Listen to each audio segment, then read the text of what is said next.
ரொம்ப ரொம்ப ரொம்ப பியூட்டிஃபுல்லா அவங்களுக்கு கொடுத்த டைமுக்குள்ள நிறைய பேர் முடிச்சாங்க. அதெல்லாம் எனக்கு ரொம்ப ஆச்சரியமா இருந்தது உண்மையாவே.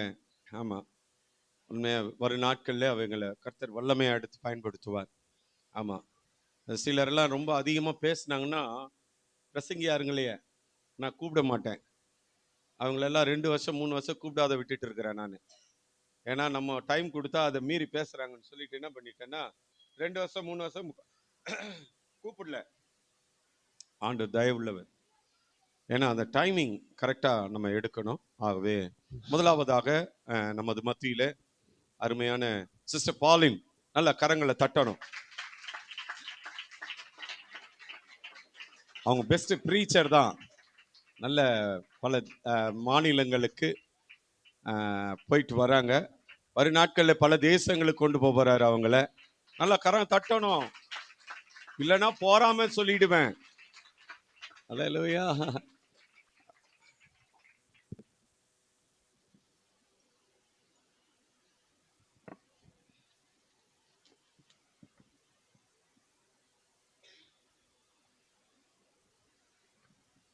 ஹல்லேலூயா, ஹல்லேலூயா. கர்த்தருடைய பரிசுத்த நாமத்துக்கு மகிமை உண்டாவதாக. ஆமென், ஆமென். சந்தோஷமா இருக்கிறீங்களா? ஏன்னா நம்ம ஆராதிக்கிற இயேசு கிறிஸ்து அவர் மரிக்கவில்லை, அவர் ஜீவனோடு இன்றும் நம்மோட பேசி கொண்டிருக்கிறவராய், நம் மத்தியில உலாவுகிறவராய், நம் சபையில அவர் எழுந்தருளி இருக்கிறார். ஹல்லேலூயா, ஹல்லேலூயா, ஹல்லேலூயா. கர்த்தருடைய பரிசுத்த நாமத்துக்கு மகிமை உண்டாவதாக. நம்ம ஆண்டவராகிய இயேசு கிறிஸ்து சிலுவையிலே மொழிந்த முதல் வார்த்தை குறித்து நாம் இந்த காலை வேளையில தியானிப்போம். கர்த்தருடைய நாமத்துக்கு மகிமை உண்டாவதாக. லூக்கா எழுதின சுவிசேஷம் 23வது அதிகாரம் 34வது வசனம். கொஞ்சம் சீக்கிரமா வாசிக்கலாம். பிதாவே, இவர்களுக்கு மன்னியும், தாங்கள் செய்கிறது இன்னதென்று அறியாதிருக்கிறார்களே என்றார். அவருடைய வஸ்திரங்களை அவர்கள் பங்கிட்டு சீட்டு போட்டார்கள். ஆமென். கர்த்தருடைய நாமத்துக்கு மகிமை உண்டாவதாக. பிதாவே, இவர்களுக்கு மன்னியும் என்று நம் ராஜாதி ராஜாவாகிய இயேசு கிறிஸ்துவானவர் நமக்காக பரிந்து பேசுகிற பிரதான ஆசாரியராய் அந்த கல்வாரி சிலுவையில நமக்காக என்ன பண்ணாராம்? மன்னிப்பு கேட்டார். கர்த்தருடைய நாமத்துக்கு ஸ்தோத்திரம் உண்டாவதாக. இந்த மன்னிப்பு கேட்கிறவரை குறித்து நாம் 3 காரியங்களையும் தியானிப்போம் இந்த காலை வேளையில. மன்னிப்பு கேட்கிற அவரை குறித்து 3 காரியங்கள். முதல் காரியம், பாவத்தை மன்னிக்க அதிகாரம் பெற்றவராய் வெளிப்பட்டவர் அவர். ஆமென், ஆமென். உற்சாகமா இல்லையா? ஆமென். சத்தம் எழும்பட்டும். ஹல்லேலூயா, ஹல்லேலூயா, ஹல்லேலூயா. கர்த்தருடைய நாமத்துக்கு மகிமை உண்டாவதாக. மத்தேயு 9வது அதிகாரம் 6வது வசனத்தை வாசிக்க கேட்போம். பாவத்தை மன்னிக்க அதிகாரம் பெற்றவராய் இந்த மன்னிப்பு கேட்ட தேவன் வெளிப்பட்டார். வாசிக்கலாம்.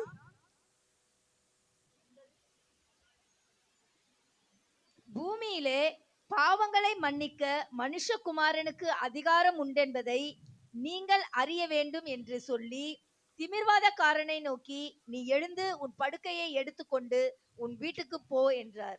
ஆமென். அதே யோவான் எழுதின சுவிசேஷம் 8வது அதிகாரம் 11வது வசனத்தை வாசிக்க கேட்போம்.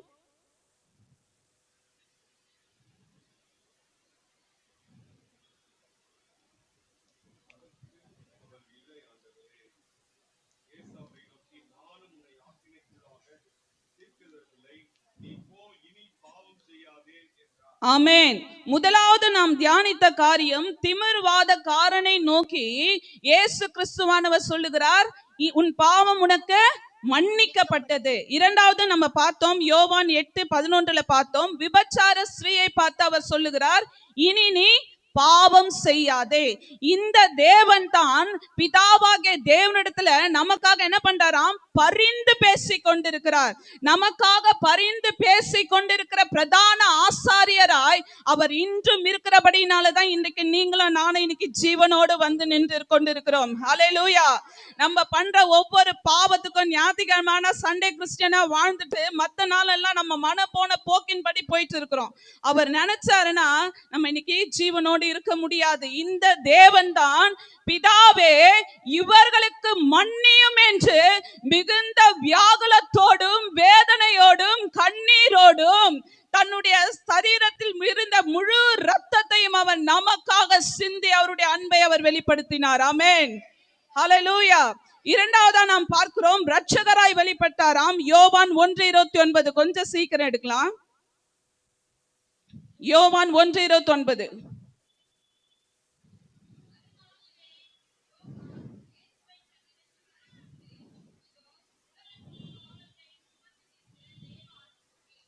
ஆமென். லூக்கா 2:11.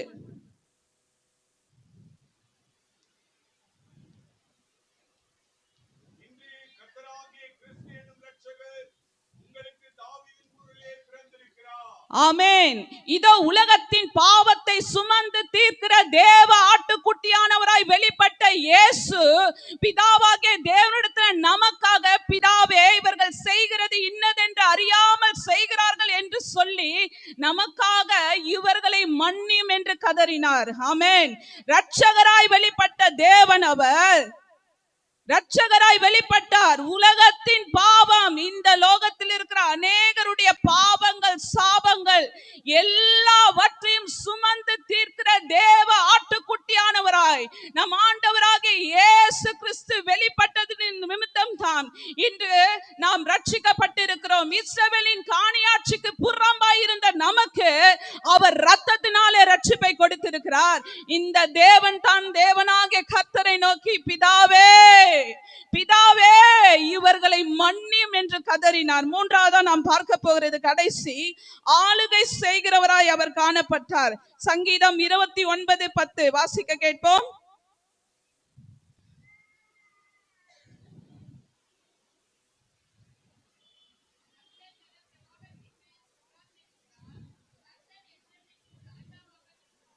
வெளிப்படுத்துதல் 5:13.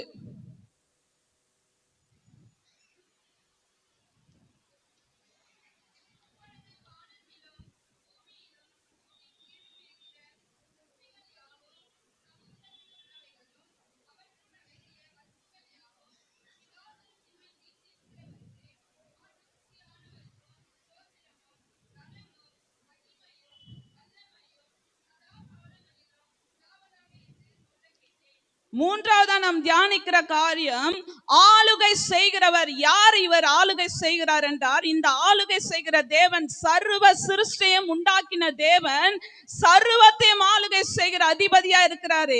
இவர் ஜல பிரவாகத்தின் மேல் வீற்றிருக்கிறார் என்று சங்கீதத்தில் குறிக்கப்பட்டுள்ளது.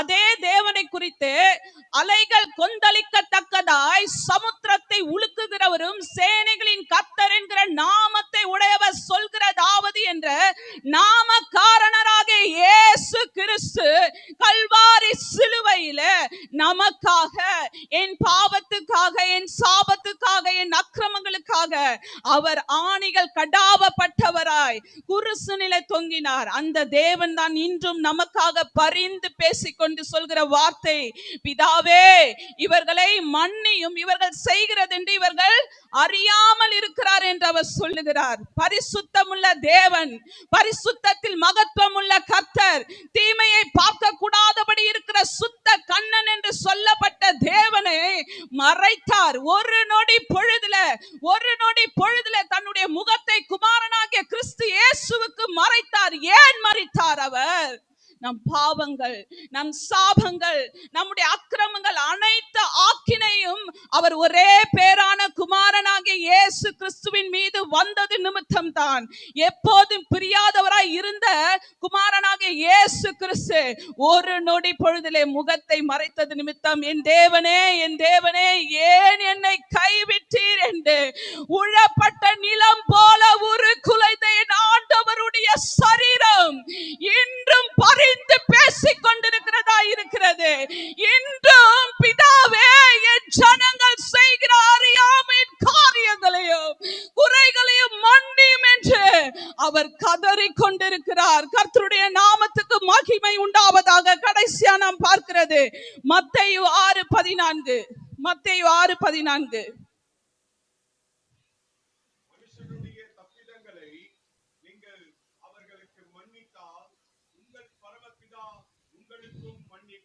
ஆமென். இந்த மன்னிக்கிற தேவன் சொல்றாரு, அவர் எப்பேற்பட்டவர் என்று நம்ம ரீகேப் பண்ணலாம்.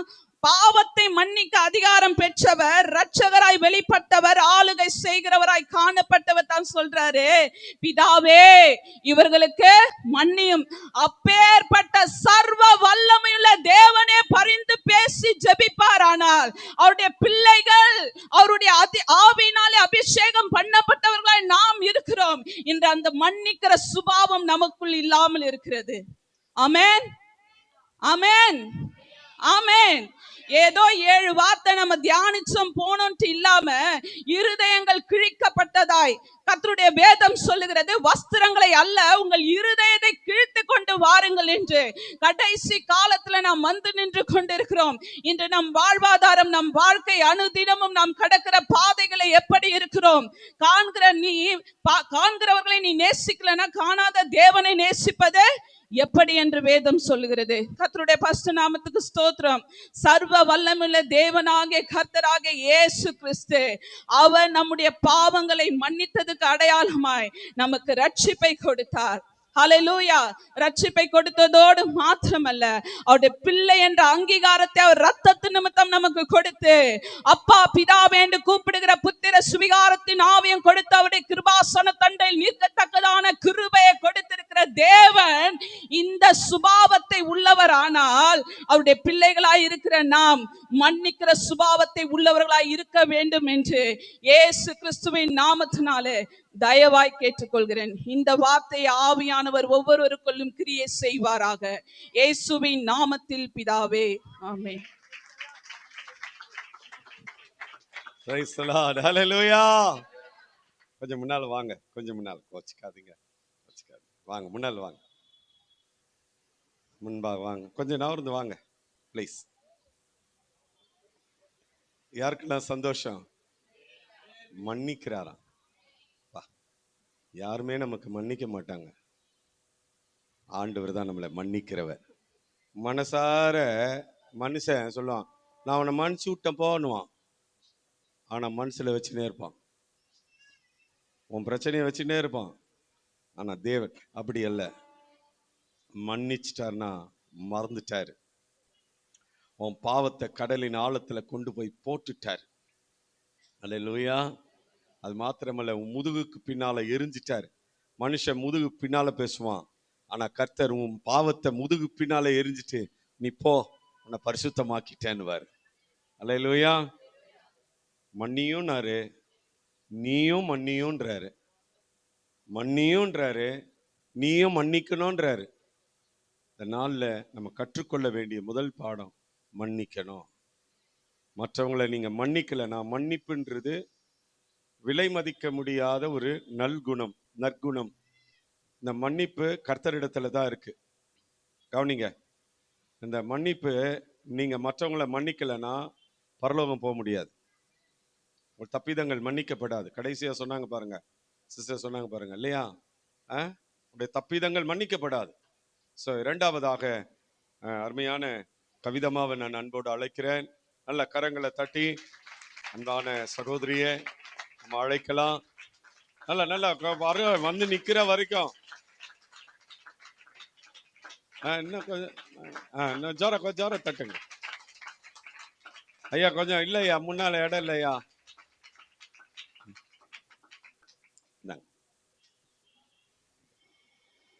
ஹல்லேலூயா. கர்த்தர் நல்லவர், அவர் கிருபை என்றும் உள்ளது. இந்த நாளிலே இந்த வார்த்தையை கொடுத்த என் தேவாதி தேவனுக்கு மகிமை உண்டாவதாக.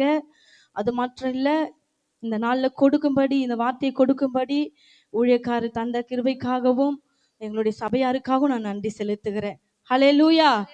சிலுவையின் தியான வார்த்தை வருஷம் 7 பேர் தியானிக்கிறாங்க அப்படின்னு சொல்லி கடந்து போகாதபடி அனுதினமும் நம்முடைய வாழ்க்கையில அத்தியாவசியப்படுத்தும்படியாக தான் இந்த வார்த்தை அந்த நாளில் கர்த்தர் நம்மோடு கூட பேசுகிறார். ஹல்லேலூயா. எனக்கு கொடுக்கப்பட்ட வார்த்தை லூக்கா 23:43 இயேசு அவனை நோக்கி, இன்றைக்கு நீ என்னோடு கூட பரதீசில் இருப்பாய் என்று மெய்யாகவே உனக்கு சொல்லுகிறேன் என்றார். ஹல்லேலூயா, ஹல்லேலூயா. ரட்சிப்பு, மன்னிப்பு பத்தி பேசினாங்க. மன்னிப்பு என்ற பூ பூத்தது. இப்போது ஒரு ஒரு முகத்தை பார்த்து சொல்லுங்க, இன்னைக்கு இங்க வந்திருக்கிறீங்கல்ல, உங்க முகம்லாம் ரட்சிப்பால பூத்து இருக்குன்னு சொல்லுங்க. இந்த ரட்சிப்பு இல்லைன்னா இந்த இடத்துல நம்ம வந்து உட்கார்ந்திருக்க முடியுமா? இல்ல, அவர் கொடுத்த ரட்சிப்பு தானே. பாருங்க, நம்ம எத்தனையோ பேர் சொல்லுவாங்க தலைமுறை தலைமுறையா அவங்க கிறிஸ்துவங்க அப்படின்ட்டு. ஆனா இந்த இடத்துல முதல் ஜெனரேஷனா என்னுடைய குடும்பத்தார் யாருமே ஆண்டவராக இயேசு கிறிஸ்துவை அறிஞ்சிக்கல, மெய்யான தெய்வத்தை அறிஞ்சிக்கல, கல்லையும் மண்ணையும் ஆராதித்து கொண்டிருக்கிறாங்க. ஆனா என் தேவன் என்னை தெரிந்து கொண்டார். அப்பா பிதாவை என்று கூப்பிட பண்ணுகிற புத்திர சுவிகாரத்தின் ஆவியை கொடுத்து ஃபர்ஸ்ட் ஜெனரேஷன்ல தேவனை மகிமைப்படுத்தும்படி இந்த வேதத்தை என் கையில கொடுத்து அவர் உயிர் உள்ள வார்த்தையை சொல்லும்படி கர்த்தர் அழைத்தார். அதுக்காக தேவனை நம்ம கரங்களை தட்டி தேவனை மகிமைப்படுத்தணும். தேவனை மகிமைப்படுத்துங்க. என்னையும் அழைச்சாரே, என்னையும் ரட்சித்தாரே. ஹல்லேலூயா. அப்படியாக வேதத்துல பார்க்கிறோம் இந்த வார்த்தையை குறித்து. லூக்கால 23:39, 40, 41, 42 பார்க்கிறோம். அதுல ஒரு மனுஷன் சொல்றான், உன்னையே நீ என்னையே ரட்சித்து உன்னையும் ரட்சித்து கொள்ளு அப்படின்னு சொல்லிட்டு அவன் என்ன பண்றான், ஏசப்பாவை நிந்திக்கிறான். ஹல்லேலூயா. அவன் என்ன பண்றான்னா நிந்திக்கிறான். அந்த வார்த்தையை எடுங்க, லூக்கா.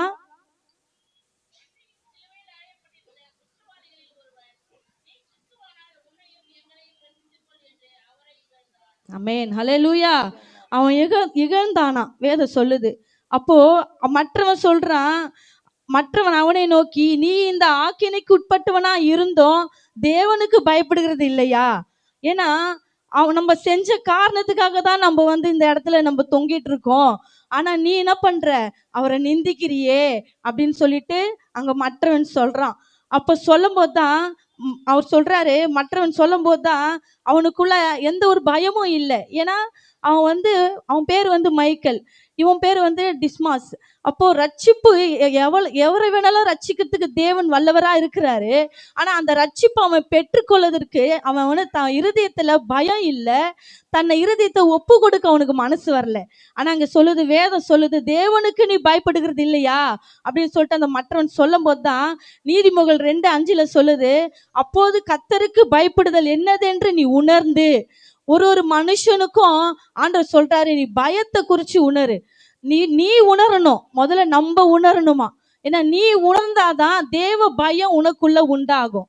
நீதிமொழிகள் 3:7 சொல்லுது, நீ உன்னை நாணி என்று எண்ணாத, கர்த்தருக்கு பயந்து தீமையை விட்டு விலகு. அப்போ அவனுக்குள்ள தான் நாணின் நினப்பு. அதனாலதான் அவன் சொல்றான், நீ உன்னைய ரட்சித்து கொள்ளு, என்னைய நீ ரட்சி சிலுவையில அப்படின்னு சொல்லிட்டு அவன் சொல்றான். அப்போ கர்த்தருக்கு பயந்து தீமையை விட்டு விலகுன்னு. நீதிமொழிகள் 8:13 சொல்லுது, தீமையை வெறுப்பதே கர்த்தருக்கு பயப்பட பயமா. அப்போ தீமையை வெறுக்கணும். அவனுக்குள்ள அந்த தீமையை வெறுக்கிற குணம் வந்துருச்சு. யாருக்கு? அந்த மற்றவன் சொல்றான் பாத்தீங்களா, அவருக்கு அந்த இருதயத்துல அந்த நம்ம செஞ்ச பாவத்துக்கு தான் நம்ம இங்க இருக்கிறோம் அப்படின்ற அந்த குணம், அந்த மனம் திரும்புதல் அவனுக்குள்ள உண்டாச்சு. அது மாத்திரம் இல்ல, நீதிமொழிகள் 14:26 சொல்லுது, கர்த்தருக்கு பயப்படுகிறவனுக்கு திட நம்பிக்கை உண்டு. அவனுக்குள்ள ஒரு வாழ்ற நம்பிக்கை வந்துருச்சு. நம்ம எப்படியோ மறைச்சு போறோம், ஆனா அங்க போய் ஆண்டவரோடு கூட இருக்கணும்னு சொல்ற அந்த ஆசை, அந்த இருதயத்துல ஒரு ஆசை வந்துருச்சு. ஏன்னா எப்படி இருந்தாலும் நம்ம மறைச்சிடுவோம் நம்ம செஞ்ச தப்புக்கு. ஆனா இவரை நம்ம கேள்விப்பட்டிருக்கிறோம், இவரை பத்தி நம்ம தெரிஞ்சிருக்கிறோம். அவனுக்குள்ள ஒரு உணர்வு, அந்த பயம், தெய்வத்தை குறித்த ஒரு பயம் வந்துச்சு. அவன் பாவத்தை குறிச்சு, அவன் செஞ்ச தப்பை குறிச்சு உணர்வு வந்துச்சு. அதனால என்ன பண்றானா, அவர் சொல்ற, நீ என்னோடு கூட நீ பரதேசில இருப்ப, நீங்க என்ன நினைச்சுக்குங்க, நீங்க என்ன பண்ணுங்க, என்ன நினைச்சுக்குங்க, அடியனை நினைச்சுக்குங்க அப்படின்னு சொல்ல உடனே அவனுக்குள்ள அந்த பயமும் வந்தனால, தேவ பயம் வந்ததுனால அவனுக்குள்ள ஒரு திட நம்பிக்கை வந்துருச்சு. நம்ம எப்படியோ ஆண்டவருக்குள்ள நம்ம அங்க போயிட போறோம் அப்படின்ட்டு. நீதிமொழிகள் 14:27 சொல்லுது, கர்த்தருக்கு பயப்படுதல் ஜீவ ஊற்று. அல்லேலூயா. அவர் தான் நமக்கு ஜீவனை தருகிறவர். அப்போ பயப்படும் போது, கர்த்தருக்காக பயப்படும் போது அவர் ஜீவ ஊற்றா இருக்கிறாரு. அதனால மரண கண்ணிகளுக்கு தப்பலாமா. அப்போ எப்படின்னா, அவருக்கு பயப்படும் போதுதான் நம்ம மரண கண்ணிகளுக்கு நம்ம தப்ப முடியும். நீதிமொழிகள் 28:13 சொல்லுது, தன் பாவங்களை மறைக்கிறவன் வாழ்வடைய மாட்டான், அதனை அறிக்கை செய்து விட்டு விடுகிறவனோ இரக்கம் பெறுவான். அப்போ இயேசுபாண்டா அவர் இரக்கம் பெற்றுக்கொண்டான். அவனுக்கு அந்த இரக்கத்தை பெற்றுக்கொள்ள மனசு இல்லை, மற்றவனுக்கு அந்த மனசு வந்துருச்சு. ஹல்லேலூயா. ஹல்லேலூயா. பிரசங்கி 7:15 சொல்லுது, தன் நீதியால கெட்டு போகிற நீதிமானும் உண்டு, தன் பாவத்திலே நீடித்திருக்கிற பாவியும் உண்டு. அப்ப அவனுக்குள்ள தன் நீதி இருந்துச்சு. தன்னையும் ரட்சித்துக் கொள்ளணுமா, அவரையும் ரட்சித்துக் கொள்ளணும்னு சொல்லி அவன் என்ன பண்றான், ஏசப்பாவை நிந்திச்சு இகழ்ந்தான். ஆனா இவர் சொல்றாரு, நம்ம செஞ்ச ஆக்கினிக்கு தான் நம்ம இங்க தொங்குறோம், அதனால நீ உனக்கு உனக்கு தேவ பயம் இல்லையா அப்படின்னு சொல்லி கேட்கிறான். பிரசங்கி 7:20 சொல்லுது, ஒரு பாவமும் செய்யாமல் நன்மையே செய்யத்தக்க நீதிமான் பூமியில இல்லையா. அப்போ வேதத்துல பாக்குறோம், இந்த பூமியில பிறந்த ஒவ்வொரு மனுஷனும் பாவத்தோட தான் பிறக்கிறோம் என்று சொல்லி தாவீது சொல்றாரு. அப்போ ஒவ்வொரு மனுஷனும் பாவத்துல தான் பிறக்கிறோம். பாவமே செய்யாத ஒரே ஒரு தெய்வம் யாருன்னா ஆண்டவராகிய இயேசு கிறிஸ்து மாத்திரம்தான். அவரிடத்துல பாவமே கிடையாது. என்னிலே பாவம் உண்டு என்று நீங்க உங்களால குற்றப்படுத்த முடியுமான்னு தான் ஆண்டவர் கேட்டார். ஹல்லேலூயா, ஹல்லேலூயா. லூக்கா 19ஆம் அதிகாரம் எல்லாருக்குமே தெரியும், எல்லாருக்கும் தெரியும். எரிகோ பட்டணம், சகை என்ற மனுஷன் இல்ல, அவனுடைய வாழ்க்கை தெரியும். அவன் ஒரு டாக்ஸ் கலெக்டரு, எல்லாம் தெரியும். ஆனா அவனுக்குள்ள எந்த எந்த பணம் அவனுக்குள்ள இருந்துச்சோ, நிறைய சம்பாரிச்சான், நிறைய அவனுடைய வாழ்க்கையே பணத்துல தான் இருந்தது. ஆனா அவனுக்குள்ள ஒரு விரக்தி இருந்தது, அவனுக்குள்ள ஒரு சமாதானம் இல்லை, அவனுக்குள்ள ஒரு குறை இருந்துச்சு. அவன் என்ன பண்றான்னா, எல்லாரும் சொல்றாங்க இவன் பாவியான மனுஷன், இவன் பாவியான மனுஷன் அப்படின்ட்டு. ஆனா அவனுடைய தேடல் எப்படி தெரியுமா இருந்துச்சு, ஏசப்பா வந்த இடத்தை தேடி போறான். அவரு நடந்து திரிந்து அற்புதம் செய்யறாராமே அப்படின்னு சொல்லிட்டு பாக்குறோம். அப்போ அவர் போன வழியில அவரை பார்க்கணும், எப்படியாவது அவரை பார்க்கணும் அப்படின்னு சொல்லிட்டு அவன் கண்கள்ல பார்த்தது என்னன்னா, கர்த்தரை தேடுகிற உணர்வு, அவன் செஞ்ச பாவத்துக்கு உணர்வு. அவன் அவன் தேடுனான் பாத்தீங்களா, அந்த தேடலை கர்த்தர் பார்த்தாரு. பார்த்துதான் அவர் என்ன சொல்றாருன்னா, சகேவே நீ இறங்கி வா, நீ இறங்கி வா, நான் இன்னைக்கு உங்க வீட்டுக்கு நான் வரேன். ஹல்லேலூயா. வேதத்துல பாக்குறோம், அன்னைக்கு பழைய ஏற்பாடுல பாக்குறோம், ஆதாமே நீ எங்க இருக்கிற, அவன் பாவம் செஞ்சுட்டு ஒளிஞ்சுக்கிட்டான் ஆதாமு இல்ல, அவன் செய்யக்கூடாது புசிக்க கூடாத கனியை புசிச்சதுனால அவங்க ஒளிஞ்சுக்கிட்டாங்க, தேவ மகிமை இழந்து துரத்தப்பட்டாங்க. ஆனா இங்க பாக்குறோம், அவன் பாவிதான், ஆனாலும் அவனுக்குள்ள ஒரு தேடல், அவனுக்குள்ள ஒரு ஆண்டவரை பார்க்கணும், அவர் எப்படிப்பட்டவரோ, அவர் எப்படிப்பட்டவரோன்னு பார்க்கிற அந்த இருதயம் அவனுக்குள்ள வந்துருச்சு. இரக்கத்தை பெறணும் என்ற ஒரு மனசு வந்துருச்சு. அதனாலதான் சங்கீதம் 3:8 சொல்லுது, ரட்சிப்பு கர்த்தருடையது. சங்கீதம் 13:5 சொல்லுது, உம்முடைய ரட்சிப்பினால் என் இருதயம் களி கூறும். சங்கீதம் 62:1 சொல்லுது, அவரால் என் ரட்சிப்பு வரும். அப்போ அவரால் தான் ரட்சிப்பு வரும். நீங்களும் நானும் ரட்சிக்கப்படுறதுக்கு காரணம் யாரு, ஏசப்பா மட்டும்தான்.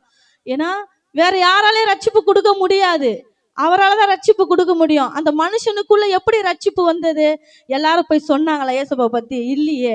எல்லா ஜன கூட்டமும் அவரை பார்க்க தான் விரும்பினாங்க. ஆனா அந்த கூட்டத்துல குள்ளமா இருக்கிற அந்த மனுஷன் எல்லாரும் நிந்திச்சாங்க, எல்லாம் அவமானப்படுத்தினாங்க. இல்ல பாவி, பண பேய் பிடிச்சவன், பண பேராசை அப்படின்னு கூட அவனை சொல்லியிருக்கலாம். ஆனா அவன் அதையெல்லாம் தூக்கி போட்டுட்டு, நான் அவரு பாப்பாரா, அவரை நான் பாப்பனா அப்படின்னு சொல்லிட்டு அவன் என்ன பண்றான், அந்த மரத்துல காட்டத்தின் மரத்து மேல ஏறி நிக்கிறான். ஆனா அவன் இருதயத்தின் தேடலை கர்த்தர் பார்த்தார். ஹல்லேலூயா. இன்னைக்கு நீங்களும் நானும் இங்க உட்கார்ந்து இருக்கிறோன்னா, அவர் நம்மளை பார்த்ததுனால்தான், அவர் நம்மளை தேடினால்தான். நம்ம சொல்லுவோம், நம்ம தான் ரட்சிக்கப்பட்டோம், நான் ரட்சிக்கப்பட்டேன், நான் ஆண்டவருக்குள்ள வந்துட்டேன். இல்ல, அவரால் தான் ரட்சிப்பு வந்தனால்தான் இன்னைக்கு இங்க நம்ம உட்கார்ந்து இருக்கிறோம் இல்ல. சங்கீதம் 68:13 சொல்லுது, நம்மேல் பாரம் சுமத்தினாலும் நம்மை ரட்சிக்கிற தேவன் அவரே. ஹல்லேலூயா. நம்ம மேல பாரம் சுமத்துறோம், எவ்வளவு பாரம் இருந்திருக்கும் சகைக்கு இல்ல. அவன் பணம் இருந்தாலும் அவன் நிம்மதியா தூங்கி இருக்க முடியாது. ஏன்னா அவனுடைய வார்த்தை, எல்லாரும் பேசின வார்த்தை, நிந்தித்த வார்த்தை, அவமானப்படுத்தின வார்த்தை, அவனை எப்படிலாம் அவனை எவ்வளவு பேசணுமோ பேசியிருப்பாங்க. ஆனா அவன் ஒரே ஒரு காரியம் தான் செஞ்சான், நான் எப்படியாவது அவரை பார்த்துடணும், அவரை தேடணும் அப்படின்னு சொல்லிட்டு தேடி போறான். அதனாலதான் சங்கீதம் 68:20 சொல்லுது, நம்முடைய தேவன் ரட்சிப்பை அருளும் தேவனா இருக்கிறார், ஆண்டவராகிய கர்த்தரால் மரணத்திற்கு நீங்கும் வழிகள் உண்டு. ஹல்லேலூயா. போகிற வழி என்னதென்று அறியாம அலைஞ்சு திரிஞ்ச சகையுடைய வாழ்க்கையில தேவன் வந்தார் பாத்தீங்களா. வந்த உடனே ஆசாப்பு சொல்றாரு சங்கீதத்துல 83:7 பாத்தீங்கன்னா, தேவனே எங்களை திருப்பி கொண்டு வாரும், உமது முகத்தை பிரகாசிக்க பண்ணும், அப்போது ரட்சிக்கப்படுவோம். ஹalleluya. அவனுடைய வாழ்க்கையை திருப்பி போட்டுச்சு. யாருடைய வாழ்க்கை? சகையுடைய வாழ்க்கை. அது வரைக்கும் அவன் எப்படி இருந்தான்னு தெரியாது. அவனை உலகம் எப்படிலாம் பேசிச்சு. ஆனா எப்போ நீ இறங்கி வா, நான் வீட்டுக்கு வரணும்னு சொன்னார் பாத்தீங்களா? சொன்ன உடனே அவனுக்குள்ள எப்படி சொல்ற சந்தோஷம் தெரியுமா? ஒரு ரட்சிப்பின் சந்தோஷம் வந்துருச்சு. உடனே தான் வீட்டுக்கு கூட்டிட்டு போனது மாத்திரம் இல்ல, அவரை உட்கார வச்சுட்டு அவன் சொல்றான், நான் என்ன பண்ண போறேன், நான் வாங்கின எல்லாத்தையும் திருப்பி தரப்போறேன், நாளை தனியா திருப்பி தரப்போறேன். ஏன் அது வந்தது? ஏன் அந்த இருதயத்துக்குள்ள அவன் வந்ததுன்னா, அவன் பார்த்த அந்த சந்தோஷம், அவர் முகத்தை பார்த்த உடனே, அவர் தேடின உடனே, ஐயோ இந்த பாவி வீட்டுக்கு கூட ஏசப்பா வருவாரா, அவன் நினைச்சு கூட பார்க்கல. ஆனா வந்ததுனால அவன் என்ன பண்ணானா, உம்மை நம்பி இருக்கிறேன், உமது அடியனை நீ ரட்சியும் இல்ல. அங்க அந்த மற்றவனை தேவன் ரட்சித்தாரு. உம்மை நம்பி இருக்கிறேன், என்னை நினைச்சுக்குங்கப்பா நினைச்சாரு. அதே போல சகைவை நினைச்சாரு. ஹalleluya. சகைவை நினைச்சாரு. அது மாத்திரம் இல்ல, சங்கீதம் 116:10 சொல்லுது, விசுவாசித்தேன் ஆகையால் பேசுகிறேன். ஹalleluya. ஹalleluya. தாவீது அழகா சொல்லுவாரு, விசுவாசிச்சேன் அதனாலதான் நான் பேசுறேன். ஆமா, இன்னைக்கு நீங்களும் நான் இங்க உட்கார்ந்து இருக்கிறோம்னா விசுவாசிச்சனால தான் பேசுறோம். அவர் நம்ம வாழ்க்கையில வந்ததுனால தான் நம்ம பேசுறோம். அவர் நம்ம வாழ்க்கையில இடைப்பட்டு நம்மளுடைய பாவங்களை உணர்வடையத்தக்கத இருதயத்தை தந்ததுனால தான் இன்னைக்கு இங்க நின்று நம்ம பேசுறோம். ஹalleluya. சங்கீதம் 116:12-13 சொல்லுது, கர்த்தர் எனக்கு செய்த எல்லா உபகாரங்களுக்காகவும் அவருக்கு எண்ணத்தை செலுத்துவேன், ரட்சிப்பின் பாத்திரத்தை எடுத்துக்கொண்டு கர்த்தருடைய நாமத்தை தொழுது கொள்ளுவேன். ஹalleluya. யாருமே சொல்லல சகைய கிட்ட போய், என்ன நீ ஏசப்பா வர வச்சிட்ட, இதெல்லாம் செய்யணுமா, இதெல்லாம் பண்ணணுமா அப்படின்னு அவங்ககிட்ட போய் காதுல யாருக்கும் சொல்லல. அவனுக்குள்ளவே வந்துருச்சு அந்த ரட்சிப்பின் சந்தோஷம். வந்ததுனால ரட்சிப்பின் பாத்திரத்தை ஏந்தி கர்த்தருடைய நாமத்தை துதிக்க ஆரம்பிச்சுட்டான். கர்த்தருக்கு என்ன செய்யணுமோ நான் வாங்கினதெல்லாம் திருப்பி கொடுத்துட்றேன் அப்படின்னு சொல்லி அவன் என்ன பண்ணிட்டான், திருப்பி கொடுக்க ஆரம்பிச்சுட்டான். அதனாலதான் வேதம் சொல்லுது, சங்கீதம் 118:14, 15, 17, 18 நீதிமானுடைய கூடாரங்கள்ல ரட்சிப்பின் கெம்பீர சத்தம் உண்டு. ஹalleluya. ரட்சிப்பின் கெம்பீர சத்தம் உண்டாம். அப்போ என்னவென்றால் ரோமர் 10:9, 10, 11, 12, 13 சொல்லுது, என்னவென்றால் கர்த்தராகிய இயேசுவை நீ உன் வாயிலான அறிக்கையிட்டு தேவன் அவரை மரித்தோரிலிருந்து எழுப்பினார் என்று உன் இருதயத்துல விசுவாசித்தா நீ ரட்சிக்கப்படுவேன். நீதி உண்டாக இருதயத்துல விசுவாசிக்கணும், ரட்சிப்பு உண்டாக வாயினால அறிக்கை பண்ணணும். அதனால கர்த்தருடைய நாமத்தை தொழுதுகோர எவ்வாறும் ரட்சிக்கப்படுவாங்க. ஹalleluya. ஹalleluya. இந்த கடைசி காலத்துல வாழ்ற நம்ம அப்போஸ்தலர் 17:27 படி கர்த்தராகிய தம்மை அவர்கள் தடவி ஆகிலும் கண்டுபிடிக்கத்தக்கதாக தம்மை தேடும்படிக்கு அவர் என்ன பண்றாரா, நம்மில் அவருக்கு தூரமானவர் அல்ல. ஹalleluya. நம்மில் அவருக்கு தூரமானவர் அல்ல. அன்னைக்கு அவங்க முகமுகமா தரிசிச்சாங்க. இன்னைக்கு வேதத்தின்படி நம்ம இந்த வேதத்தை இருக்கிற வார்த்தைகளை முகமுகமா தடவி தேடி ஆகிலும் கண்டுபிடிக்கணும்னு சொல்லி ஆமோஸ் தீர்க்கதரிசி சொல்றார். கர்த்தர் தாமே இந்த வார்த்தைகளை ஆசீர்வதிப்பாராக. ஆமென்.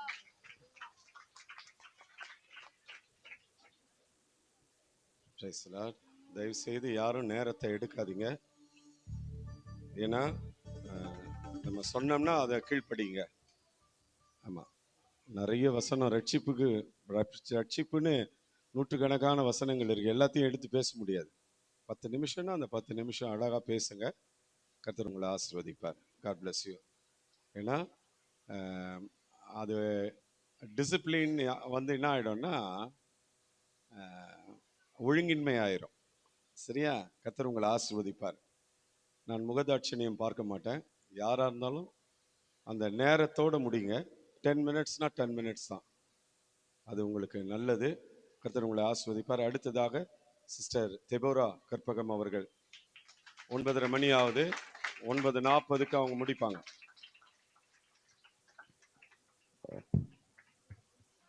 நான் இதை முடிச்சுட்டு 11 மணிக்கு 11:30 இன்னொரு இடத்துல நான் தேவனுடைய வார்த்தை பேச போனோம்.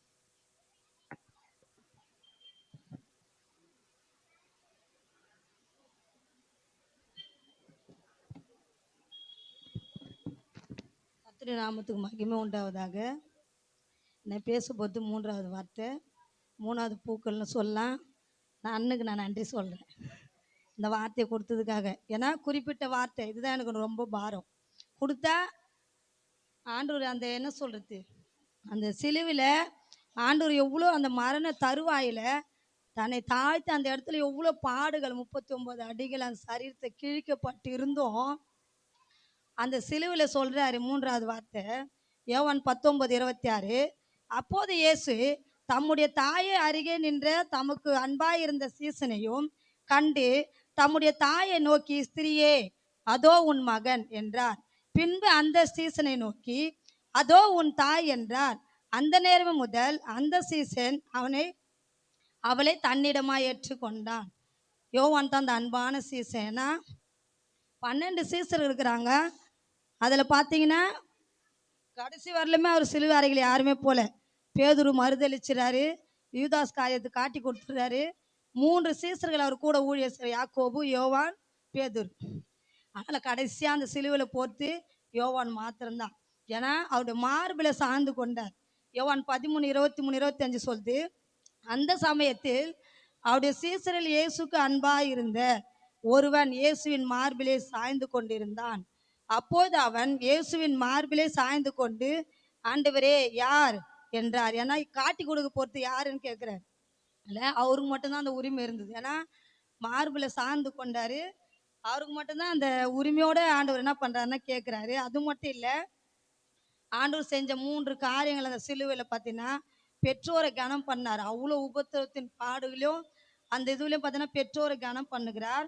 உபத்திரத்தின் மத்தியில என்ன சொல்றேன்னா உபத்திரத்திலும் உத்தரவாதம் உள்ள பிள்ளையா இருக்கிறாரு. 3வது பார்த்தீங்கன்னா உறவுகளை உதறி தள்ளாத பிள்ளையாகவும் இருக்கிறார். எந்த சூழ்நிலையும் அவர் சொன்ன அந்த வாக்கு தத்துவ பிரகாரமாக அந்த சிலுவையில் கூட பார்த்தீங்கன்னா இன்னாண்ட தாயார் நிற்கிறாங்க, இன்னாண்ட யோவான் நிற்கிறாரு. அவங்க 2 பேரும் உள்ளத்தையும் பார்த்தார். ஏன்னா மார்பிலே சார்ந்து கொண்டிருந்தான் யோவான். இதுக்கு மேலே யாருடைய மார்பிலே நான் சார்ந்து கொள்ள முடியும்ன்ற அந்த ஏக்கம். இன்னாண்ட தாயார், ஏன்னா 30 வருஷமா தாய் கீழ்ப்படிந்து இயேசு கிறிஸ்து இருந்தார். 3.5 வருஷம் அவருடைய ஊழியத்தை முடிச்சார். இல்லை, இன்னாண்ட தாயார் என்ன பண்ணாங்க, இதுக்கு மேலே எந்த புள்ளைய நான் இது பண்ண முடியும் அப்படின்னு கேட்கப்படும் போது தான் அங்கே இயேசு கிறிஸ்து சொல்லுகிறார். யோவான் கிட்ட என்ன பண்றாரு, அவங்க தாயை ஒப்பு கொடுக்குறாரு. அவங்களோட 2 உள்ளத்தையும் தான் பார்த்தார் அந்த இடத்துல. தாயுடைய அந்த இருதயத்தையும் யோவானுடைய இருதயத்தையும் பார்த்து தான் பெற்றோரை கனம் பண்ணுகிற பிள்ளையா இயேசு கிறிஸ்து இருந்தார். அதுக்கு உதாரணம் பார்த்தீங்கன்னா யாத்திராக 20:12, உன் தேவனாகிய கர்த்தர் உனக்கு கொடுக்கிற தேசத்திலே உன் நாட்கள் நீடித்திருக்கும், உன் தகப்பனையும் உன் தாயும் கனம் பண்ணுவாயாக, உனக்கு நன்மை உண்டாயிருப்பதற்கும் பூமியில உன் வாழ்நாள் நீடித்திருப்பதற்கும் உன் தகப்பனை உன் தாயும் கனம் பண்ணுவாயாக என்பதே வாக்கு தத்துவம் உள்ள முதலாம் கற்பனையா இருக்கிறது. ஏன்னா யாத்திராக 20:12, எபேசியர் 6:2-3. பின்பு பார்த்தீங்கன்னா அந்த ஆண்டவர் பார்த்தீங்கன்னா பின்பு அவர் அவர்களுடனே கூட போய் நாசரத்தில் சேர்ந்து அவர்கள் கீழ்ப்படிந்திருந்தார். அவருடைய தாயார் இந்த சங்கதிகள் எல்லாம் தன் இருதயத்தில் வைத்து கொண்டார். 30 வருடம் ஆண்டவர் 30 வயது வரலும் தாய் தகப்பனுக்கு கீழ்ப்படிந்து இருந்தார். ஏன்னா அந்த வேகல அவங்க தாயெல்லாம் எப்படி கஷ்டப்பட்டு இது பண்ணியிருப்பாங்கன்றத ஆண்டவர் அந்த சிலுவில அவ்வளோ பாடுகள் மத்தியிலும் அந்த உத்தரவாதத்தை பெற்றோர்களை கனம் பண்ணுகிறவராக இருந்தார். ஏன்னா அதுலேயே பார்த்தீங்கன்னா உபாகம் 5:16, நீதிமொழிகள் 6:20-23 வரலாம். நீங்கள் எழுதி வச்சுன்னு வீட்டில் போய் படிச்சுங்க. அதுலேயும் பார்த்தீங்கன்னா அதில் தாய் தகப்பனை கனம் பண்ணாதவங்கன்னு பார்த்தீங்கன்னா சாபம் தான். ஏன்னா நீதிமொழிகள் 20:20 சொல்லி, தன் தகப்பனும் தன் தாயும் தூசிக்கிறவனுடைய தீபம் காரில் அணைந்து போவோம். நீங்கள் எவ்வளோ நம்ம அன்னதானம் போடலாம், நீங்கள் எவ்வளோ போய் என்ன சொல்றது மற்றவங்களுக்கு உதவி செய்யலாம், ஆனால் தாய் தகப்பனை கனம் பண்ணாத வரல அந்த முதல் கற்பனை அதுதான். தாய் தகப்பனை கனம் பண்ணுற கற்பனை தான் ஆண்டு சொல்ல. அதுலேயும் நீதிமொழிகள் 30:17, தகப்பனை பரியாசம் பண்ணி தாயின் கட்டளை அசட்டை பண்ணுகிற கண்ணை நதியின் காகங்களுக்கு பிடுங்கும் கழுகின் குஞ்சுகளுக்கும் தின்னும். அப்புறம் சொல்ல தகப்பனையும் தாயும் கனப்படலாம். நீங்கள் எல்லோரும் ஊரெல்லாம் கனப்படலாம், ஃப்ரெண்ட்ஸுங்களை கனப்படலாம். நானும் பார்த்தீங்கன்னா தாய் தகப்பனை கனப்பண்ணல. உபத்திரத்தில் உத்தரவாதம் உள்ள பிள்ளைன்னு பார்த்தீங்கன்னா லூக்கா 23:28, இயேசு அவர்கள் முகமாய் திரும்பி, எருசலேமின் குமார்த்திகளே, நீங்கள் எனக்காக அழாமல் உங்களுக்காக உங்கள் பிள்ளைகளுக்காக அழுங்கள். அவ்வளோ உபத்திரத்திலும் உத்தரவாதம். ஏன்னா ஸ்திரீங்களும் பார்த்தீங்கன்னா ஸ்திரீகள் யோவான் மரியாள் இவங்க தான் அங்கே இருந்தாங்க சிலுவாண்ட. அவங்கள பார்த்து ஆண்டவர் சொல்றார், உறவுகளை உதறி தள்ளாத பிள்ளை. ஆதியாக 47:12 பார்த்தீங்கன்னா யோசப் தன் தகப்பனையும் தன் சகோதரியும் தன் தகப்பனுடைய குடும்பத்தார் அனைவரையும் அவரவர்களுக்கு குடும்பத்திற்கு தக்கதாய் ஆகாரம் கொடுத்து ஆதரித்து வந்தான். ஆதியாகமம் 50:21 ஆதலால் பயப்படாதிருங்கள், நான் உங்களையும் உங்கள் குழந்தைகளையும் பராமரிப்பேன் என்று அவர்களுக்கு ஆறுதல் சொல்லி அவர்களோடு கூட பச்சமாய் பேசினான். அதிலே பார்த்தீங்கன்னா நீதிமொழிகள் 17:17 சிநேகிதன் எல்லா காலத்திலும் சிநேகிப்பான், இடுக்கண்ணில் உதவே சகோதரன் பிறந்திருக்கிறான். ஏன் அந்த இதுனா இவ்வளோ பாடல் உபத்திரத்தை அந்த பிள்ளைகளும் தாயுடைய அந்த அங்கலாய்ப்பு ஆண்டவர் பார்த்தார். அதுதான் சொல்றாரு, ஆகார சொல்லுவார் லூக்கா 7:13-14 பார்த்தீங்கன்னா, கர்த்தர் அவளை பார்த்து அவள் மேல் மனதுருகி அழாதே என்று சொல்லி கிட்டே வந்து பாடையை தொட்டார். அதே சுமந்தவர்கள் நின்றார்கள். அந்த கைம்பெண்ணு யாருமே உதவி கிடையாது, அந்த மகனை விட்டா வேற யாருமே கிடையாது. அந்த தாயின் உள்ளத்தை ஆண்டவர் பார்த்தார், இல்ல அந்த பாடையை தொட்டு அந்த மகனை சுகமாக்கினார். அதுல ஆதியாக 21:16 பார்த்தா, பிள்ளை சாகிறதை நான் பார்க்க மாட்டேன் என்று எதிரே அம்பு பாயும் தூரத்திலே போய் உட்கார்ந்து சத்தமிட்டு அழுதால், தேவன் பிள்ளையின் சத்தத்தை கேட்டார். தேவதூதன் வானத்திலிருந்து ஆகாரே கூப்பிட்டு, ஆகாரே உனக்கு என்ன சம்பவித்தது, பயப்படாதே, பிள்ளை இருக்கும் இடத்திலே தேவன் அவன் சத்தத்தை கேட்டார். அப்போ பிள்ளையுடைய குணங்கள், தாயுடைய குணங்கள் பார்த்தீங்கன்னா இயேசு கிறிஸ்துக்கு அந்த நாளில் 3வது வார்த்தையா தாய் தகப்பனை கனம் பண்ணுகிறத ஆண்டு அந்த சிலுவையில் இந்த நாளில் நம்ம எப்படி இருக்கிறோம், வரோம் 7 வார்த்தை கொடுக்குற வருஷத்துல ஒரு நாள் வராங்க போறாங்க, இல்லை உங்க இருதயத்துல கொஞ்சம் சிந்திச்சு பாருங்க. இல்லை இந்த நல்ல தாய் தகப்பனை நம்ம கனம் பண்ணவர்களா இருக்கலாம், இல்லை ஊர் உலகத்தெல்லாம் கனம் பண்ணலாம், ஆனால் தாய் தகப்பனை கனம் பண்ணவர்களா பிள்ளையா இருக்கலாம். இன்னைக்கு தாய் இல்லாதவங்க பிள்ளை இல்லாத சொன்னா சீதா கர்ப்பத்தின் பிள்ளைக்கு இறங்காமல் தன் பாலகனை மறப்பாளோ, அவர்கள் மறந்தாலும் நான் இந்த நாளில் மறக்க மாட்டேன்னா இங்கே உட்காந்து இருக்கிறவங்க அநேகருக்கு தாய் இல்லாத இருக்கலாம், அநேகருக்கு பிள்ளை இல்லாத இருக்கலாம், ஆனால் இயேசு கிறிஸ்து மறக்கிற தேவன் அல்ல. அதிலே ஏசாயா 66:13 கூட சொல்லுது, ஒரு தாய் தேற்றுவது போல நான் உங்களை தேற்றுவேன். எருசலேமிலே நீங்க தேற்றப்படாது. முன் பார்த்தீங்கன்னா பால் குடிக்கிற அந்த குழந்தைய சொன்னா மடியில வைத்து தாளாட்டில அதுவும் சர்வ வல்லமுள்ள தேவன் எல்சடாய் அவர் தாயும் தகப்பனமா இருந்து நல்ல தாய் இல்லாத பிள்ளைங்களுக்கு இல்ல பிள்ளை இல்லாத பெற்றோர்களுக்கு இந்த நாள் ஆண்டவர் கிறிஸ்து சொல்லுகிறார், அவர் ஒரு தாய் தேற்றுவது போல நம்மளை தேற்றுகிற தேவனா இருக்கிறார். என் தேவன் தாம் இந்த வார்த்தை ஆசீர்வதிப்பார்.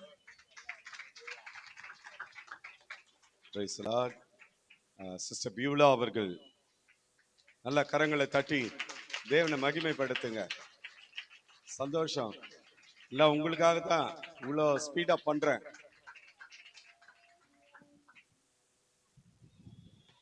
கர்த்தருடைய பரிசுத்த நாம மகிமைப்படுவதாக. இயேசு சிலுவையில் கூறிய 7 வார்த்தைகளில் எனக்கு தியானிக்க கொடுக்கப்பட்ட வார்த்தை 4ஆம் வார்த்தை மத்தேயு 27:46. 9ஆம் மணி நேரத்தில் இயேசு ஏலி ஏலி லாமா சபக்தானி என்று மிகுந்த சத்தமிட்டு கூப்பிட்டார். அதற்கு என் தேவனே ஏன் என்னை கைவிட்டீர் என்று அர்த்தமாம். மாம்ச பிரகாரமா சிலுவையில ஏசப்பா அன்னைக்கு ரொம்ப பாடுகள் பட்டார். அவர் மணிக்கட்டில் அவருடைய மணிக்கட்டில் ஆணிகள் பாய்ந்தன. அவரோட இந்த உள்ளங்கையில இல்ல, இங்க மணிக்கட்டுல ஆணிகள் பாய்ந்தன. அவருடைய காலில் ஆணி, அவரோட தலையில முற்கிரீடம் பொருத்தி, அந்த புருவத்தெல்லாம் அந்த முள்ளு எவ்வளோ குத்தி இருக்கும், உடம்பெல்லாம் ரத்தம் ஓடுது. அப்புறம் நிர்வாணமா இயேசு கிட்டத்தட்ட 6 மணி நேரம் அதே நிலைமையில சிலுவையை சுமந்துட்டு இருந்தாரு. சிலுவையில ஏசப்பாவை அடிச்சிருந்தாங்க. அவருக்கு விஷம் கொடுக்கப்பட்டது, அதாவது கடற்காளான் கொடுக்கப்பட்டது. சுற்றி இருந்தவங்க ஏசப்பாவை பார்த்தா அன்னைக்கு கிண்டல் கேலி. இவ்வளோ பாடுகள் அவர் பட்டாலும் ஆவிக்குரிய பிரகாரமாக அன்று சிலுவையில் ஏசப்பா அன்னைக்கு கைவிடப்பட்ட நிலைமையில இருந்தபோது உலகத்தில் உள்ள எல்லா பாவத்திற்கான தண்டனையை அவர் சுமர்ந்து கொண்டிருந்தார். நம்மளுக்கே தெரியும், பிதாவுடைய கோபாக்கினை முழுவதும் அன்று சிலுவையில் குமாரனாகிய இயேசு கிறிஸ்துவின் மேல ஊற்றப்பட்டது. அந்த நேரத்துல தான் ஏசப்பா கைவிடப்பட்ட நிலைமையில இருந்தாரு. எல்லாருக்கும் தெரிஞ்ச மாதிரி எல்லா பாவத்திற்கும் பலி செலுத்தப்படணும். தெரியும்ல, பழைய ஏற்பாடுல சொல்லியிருக்கிறபடி எல்லா பாவத்திற்கும் பலி செலுத்தப்படணும். ஆனா அந்த பாவத்தை ஏசப்பா இன்னொரு தீர்க்கதரிசி மூலியமாவோ இல்ல இன்னொரு ஏஞ்சல் உங்களுக்காக மறிப்பாரு, இல்லைன்னா ஒரு தீர்க்கதரிசி உங்களுக்காக இந்த பாவத்துக்கெல்லாம் அவர் உங்களுடைய பாவத்தை சுமப்பாருன்னு சொல்லாம அவரே இயேசு கிறிஸ்து தன்னுடைய சொந்த குமாரனை அனுப்பிச்சு நம்மளுடைய பாவத்தை அவரோட தலையில சுமந்தாரு. இதையும் கூட ஏசாயா தீர்க்கதரிசி மூலமாய் ஆல்ரெடி முன்குறித்திருக்காரு. எப்படி பிறப்பை முன்குறித்தாரோ அதே மாதிரி இறப்பையும் ஏசப்பா முன்குறித்திருக்கிறார். ஏசாயா 43:22-25 ஆனாலும் யாக்கோபே, நீ என்னை நோக்கி கூப்பிடவில்லை. இஸ்ரவேலே, நீ என்னை குறித்து மனம் சஞ்சலித்து போனாய். உன் ஆடுகளை தகன பலியாக நீ எனக்கு செலுத்தவில்லை. உன் பலிகளாலே நீ என்னை கனம் பண்ணவும் இல்லை. காணிக்கைகளை செலுத்தும்படி நான் உன்னை சங்கடப்படுத்தாமலும் தூபம் காட்டும்படி உன்னை வருத்தப்படுத்தாமலும் இருந்தேன். நீ எனக்கு பணங்களால் சுகந்த பட்டையை கொள்ளாமலும் உன் பலிகளின் நினத்தினால் என்னை திருப்தியாக்காமலும் உன் பாவங்களினால் என்னை சங்கடப்படுத்தினாய். உன் அக்கிரமங்களினால் என்னை வருத்தப்படுத்தினாய். நானே உன் மீறுதல்களை என் நிமித்தமாகவே குலைத்து போடுகிறேன். உன் பாவங்களை நினையாமலும் இருப்பேன்.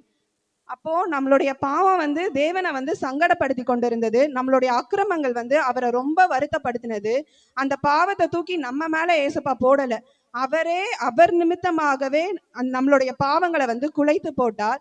ஏசப்பா நீதிபரர். அதனாலதான் ஏசப்பா நீதிபரர். அவர் வந்து பாவத்தை பனிஷ் பண்ற நிலைமையில இருந்தாரு. அப்போ நம்மளுடைய பாவத்தை தூக்கி இன்னொருத்தர் தலைமையில போட்டா அவர் நீதிபரரா?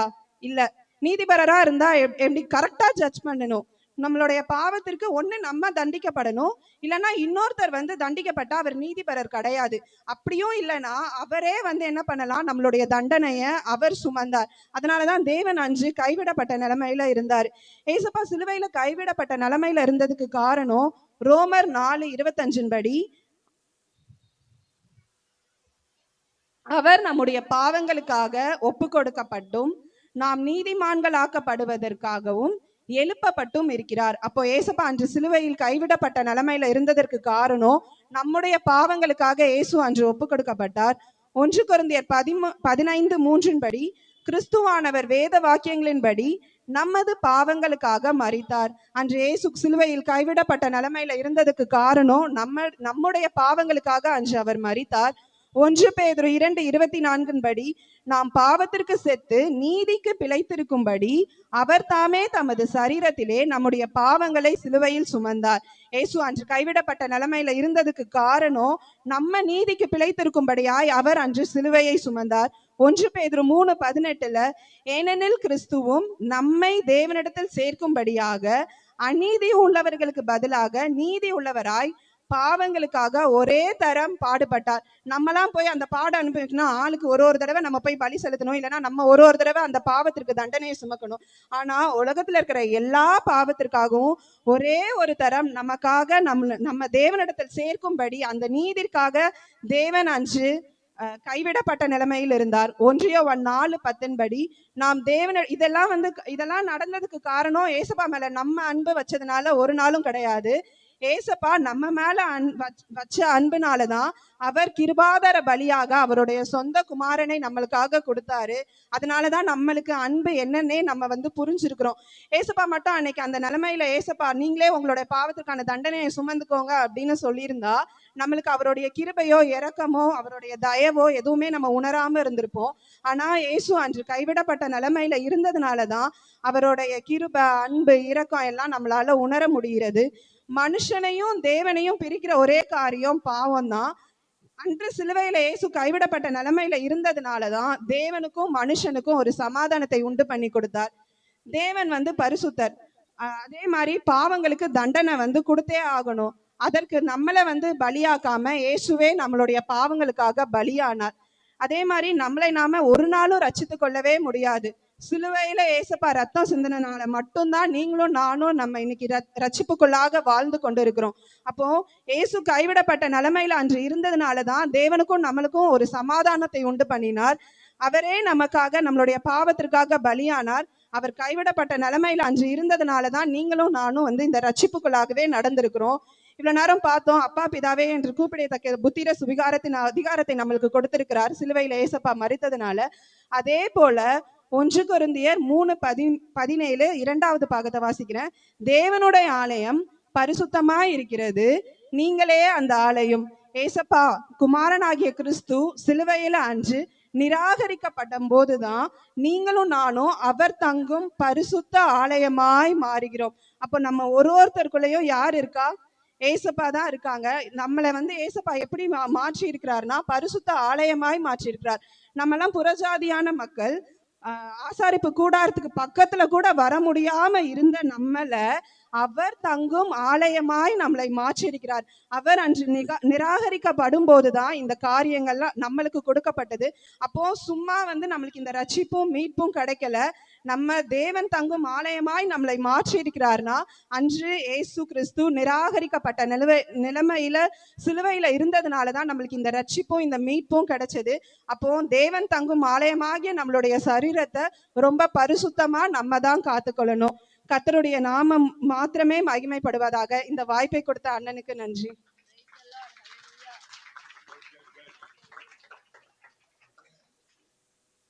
ஹல்லேலூயா. அடுத்ததாக நம்முடைய அருமையான மகள் இந்துமதி எஸ்தர், தர்ஸ்டி, தாகமாயிருக்கிறேன். நல்ல கரங்களை தட்டி மகளை வரவேற்கலாம். எல்லாரும் நல்லா உற்சாகமா. சிலெல்லாம் கையே தட்டல. இயேசுவே ஆண்டவரே.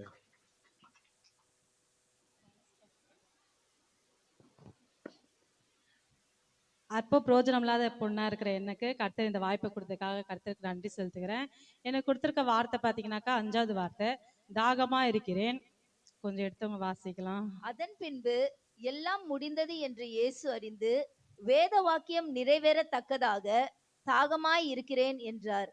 ஏசப்பாவோட இந்த வார்த்தை வசனம் படிக்கும்போது பார்த்தீங்கன்னாக்கா, அதாவது தாகமா இருக்கிறேன்ற வார்த்தைக்கு மேல இருக்கிற வார்த்தை, அதாவது வேத வாக்கியம் நிறைவேறத்தக்கதாக. சங்கீதம் 69:21 வந்து இது ஏற்கனவே தீர்க்க தரிசனமா சொல்லப்பட்டது. அந்த வார்த்தை நிறைவேறத்துக்காக ஏசப்பா இந்த வார்த்தை தாகமா இருக்கிற அப்படின்னு சொன்னாரு.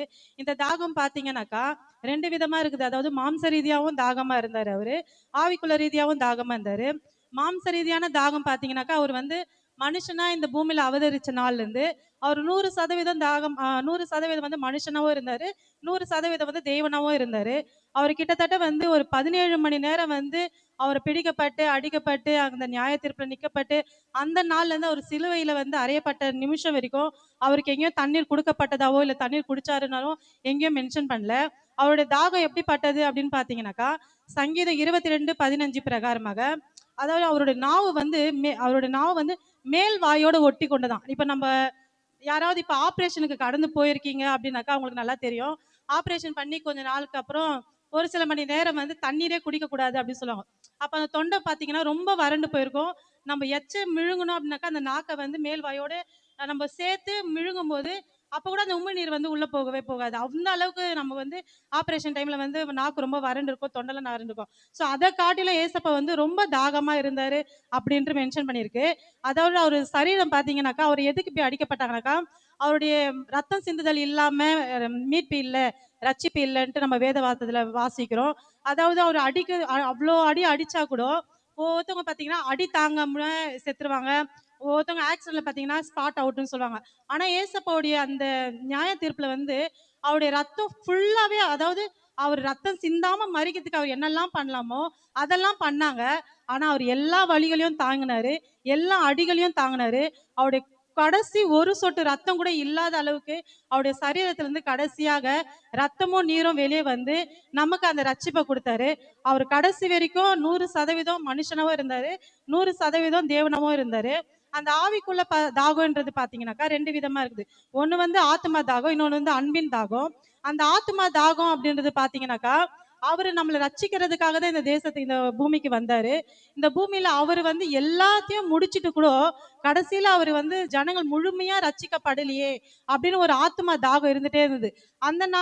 அந்த ஆத்மா பாரத்தை தான் இந்த நாள்ல நமக்கு ஒவ்வொரு மேயும் ஏசப்பா வச்சிருக்காரு. அதாவது அறுப்பு மிகுதி ஆட்களோ குறைவுன்ற மாதிரி ஏசப்பா தனக்கிட்ட ரட்சிப்புக்கு ஆளுங்களை சேர்க்க மாட்டாங்களான்ட்டு ஒவ்வொருவரையும் ஆத்ம பாரத்தோட பாக்குறாரு ஏசப்பா. அவருடைய கடைசி சொட்டு ரத்தத்து வரைக்கும் நமக்காக சிந்தி அவர் கொடுத்ததே அந்த ஆத்ம தாகத்துக்காக தான்.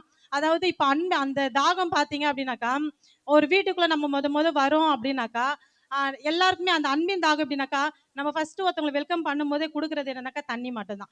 அது எவ்வளவுதான் நமக்கு கூல்ட்ரிங்க்ஸ் கொடுத்தாலும் டீ காஃபி எது கொடுத்தாலும் நம்ம ஃபர்ஸ்ட் உபசரிக்கிறதுக்கு அது தண்ணி தான். அவங்க ஒரு சிலர் பிடிக்காதவங்க வந்தா கூட முகத்தை திருப்பின்னு போயிடுவாங்க. அப்ப நம்ம போய் போய் சொல்லுவோம், அந்த வீட்டுக்கு போன ஒரு பச்சை தண்ணி கூட கொடுக்கலப்பா அப்படின்ட்டு. ஸோ அந்த தாகத்துல அந்த தண்ணி எவ்வளோ முக்கியம்னா, நம்ம ஆகாரத்தை காட்டிலும் அந்த தண்ணி ரொம்ப விசேஷமானது. ஆனா ஏசப்பாக்கு அந்த அன்பின் தாகம் தான் நம்ம மேல ரொம்ப ஆவிக்குரிய ரீதியா பாத்தீங்கன்னாக்கா அந்த அன்பின் தாகத்துல இருக்காரு அவரு.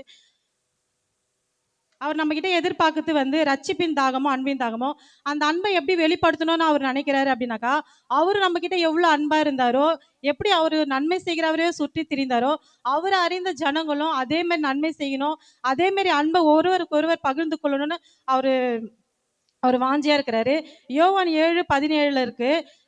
இயேசு நின்று சத்தமிட்டு ஒருவன் தாகமா இருந்தால் என்னிடத்தில் வந்து பானம் பண்ண கடவான்ட்டு. ஏசப்பா எப்படி சொல்றாருனாக்கா, அவர்கிட்ட வரணும், அவருடைய அன்பை எப்படி வெளிப்படுத்தணும், ரட்சிக்கப்பட்டவங்களால மட்டும்தான், அதாவது ஏசப்பாவுடைய அன்பை முழுமையா ருசி பார்த்தவங்களால மட்டும்தான் அந்த அன்பை வந்து இன்னொருத்தவங்களுக்கு வெளிப்படுத்த முடியும். அதாவது மத்திய 25:15 சொல்றாரு, நான் தாகமா இருந்தேன் எனக்கு வந்து தண்ணி கொடுத்தீங்க, நான் பசியா இருந்தேன் எனக்கு ஆகாரம் கொடுத்தீங்க அப்படின்ட்டு. அப்போ ரட்சிக்கப்பட்டு நம்ம ஏசப்பாவுடைய அன்பை ருசி பார்த்தவங்க அதே அன்பை புறஜாதிகள் மத்தியில நம்ம சொல்லும் போது அந்த அன்பை வெளிப்படுத்தும் போது ஏசப்பா அந்த ஏசப்பாவுடைய தாகம் அதுல கொஞ்சம் தீர்க்கதாவது அந்த ஆவில அவர் உணர்வாரு. அதாவது ஏசப்பாவுடைய அன்பை நம்ம சொல்லும் போதோ அவருடைய ரட்சிப்பின் வார்த்தையை மக்களுக்கு நம்ம சொல்லும் போதோ ஏசப்பா நம்மள சும்மா விடுற தேவனா இல்ல. யோவான் ஏசாயா 41:17.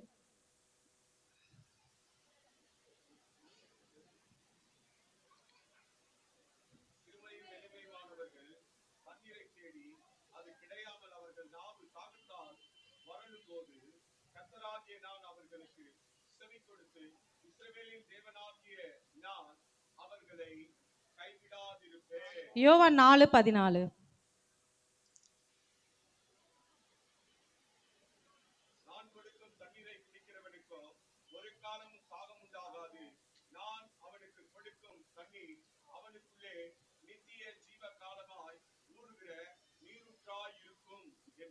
ஆமென். அதாவது ஏசப்பாவுடைய அந்த ஆத்துமா தாகத்துக்கு நம்ம ரட்சிப்புக்குள்ள மக்களை வழி நடத்தும் போதோ அவருடைய அன்புக்கு நம்ம முன்மாதிரியா இருக்கும் போதோ ஏசப்பாவும் பிதாவும் எப்படி ஒரே மாதிரி இருக்காங்களோ அதே மாதிரி நம்மளும் ஏசப்பாவும் ஒரே மாதிரி இருப்போம்.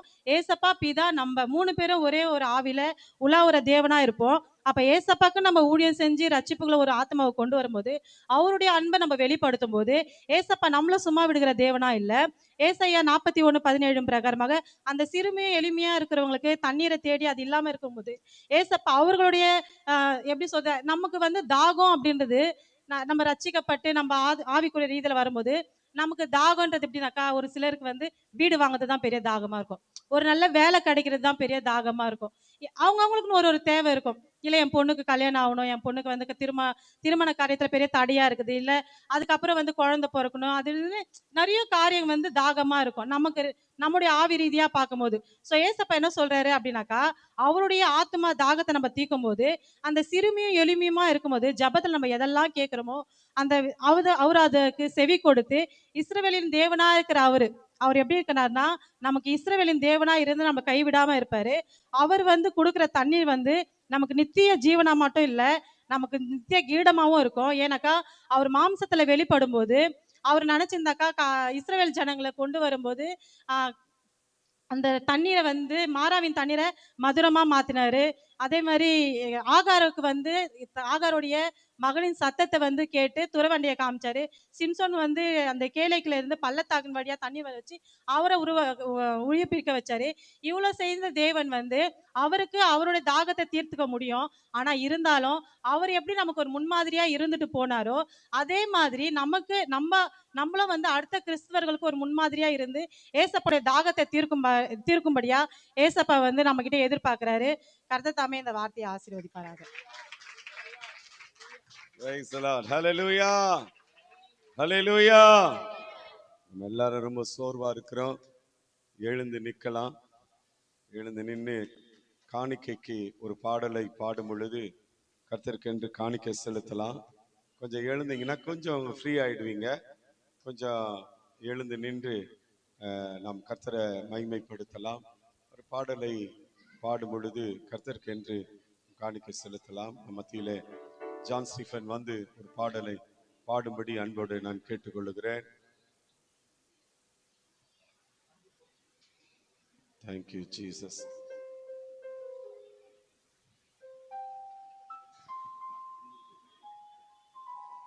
ஹalleluya praise God.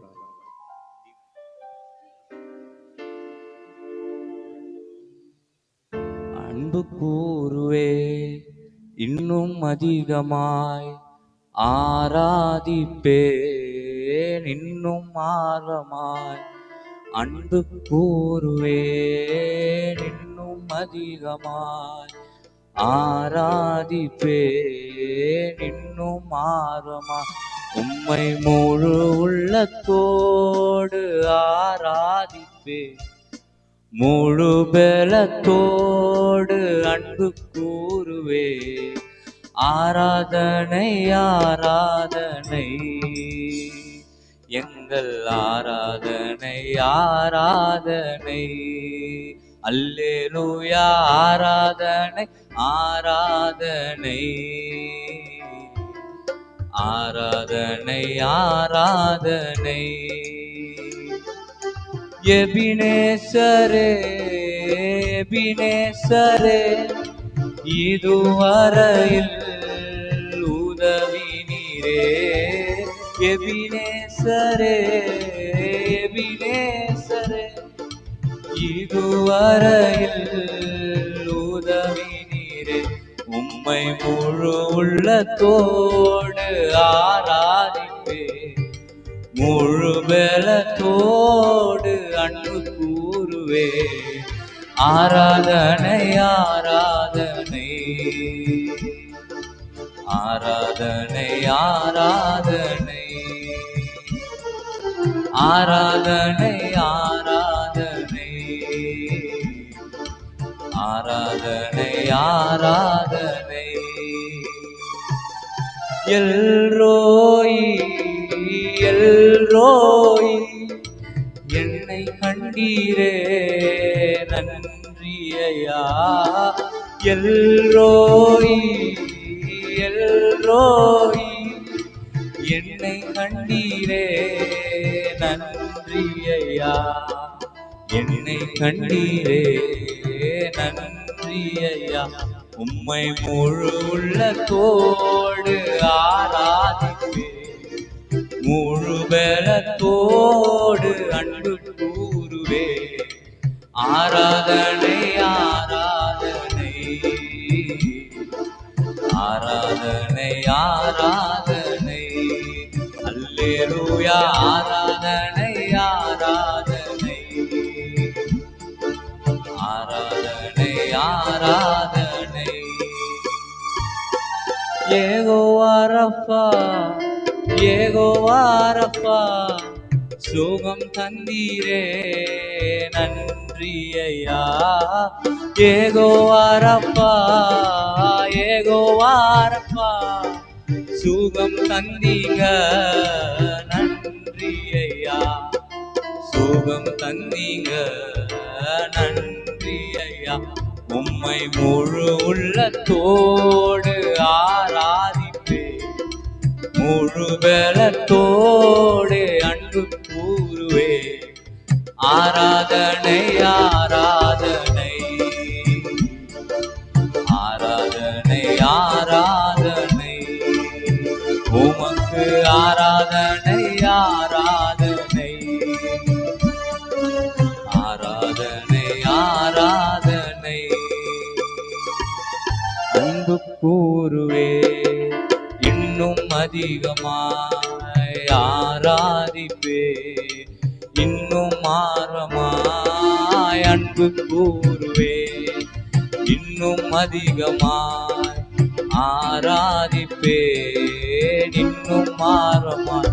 உம்மை முழு உள்ளத்தோடு ஆராதிப்பே முழு பலத்தோடு அன்பு கூறுவே. ஆராதனை ஆராதனை ஆராதனை ஆராதனை ஆராதனை ஆராதனை ஆராதனை ஆராதனை. அன்பான யோவான் அவர்கள் ஜெபிப்பார்கள். கண்களை மூடலாம். எல்லாரும் கண்களை மூடி கர்த்தரை நோக்கி பார்க்கலாம்.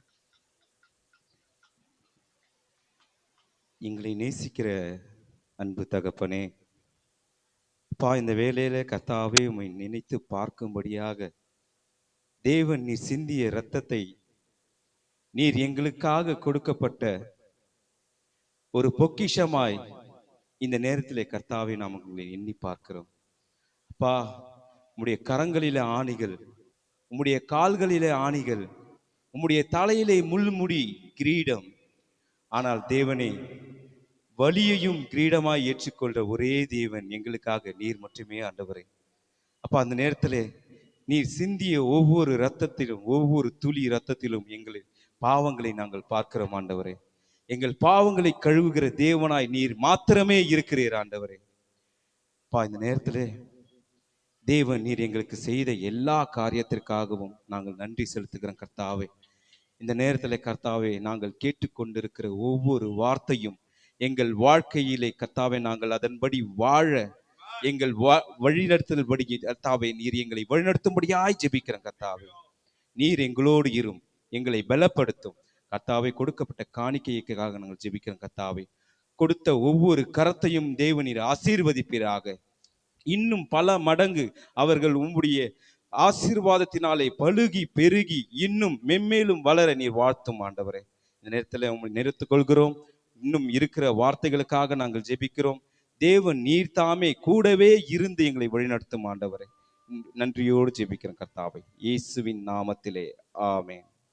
நல்ல கரங்களை தட்டி தேவனை நம்ம மகிமைப்படுத்தலாமா? எல்லாரும் தயவாக உட்காருங்க, உட்காருங்க. ரொம்ப சந்தோஷம். அடுத்த வார்த்தை நமது மத்தியிலே அருமையான மலரக்கா அவங்க. ரொம்ப சந்தோஷம். நல்ல கரங்களை தட்டுங்க. நான் அவங்கள அழைச்சேன், அக்கா நீங்க பேசணும். உடனே அவங்க ஒத்துக்கிட்டாங்க. நான் வரேன் ஐயா, நான் பேசுவேன் அப்படின்னாங்க. எனக்கு ரொம்ப சந்தோஷமாயிருச்சு. நல்ல கரங்களை தட்டி தான் அவங்க இங்க வந்து நிக்கிற வரைக்கும் நீங்க கரம் தட்டணும். வாங்க.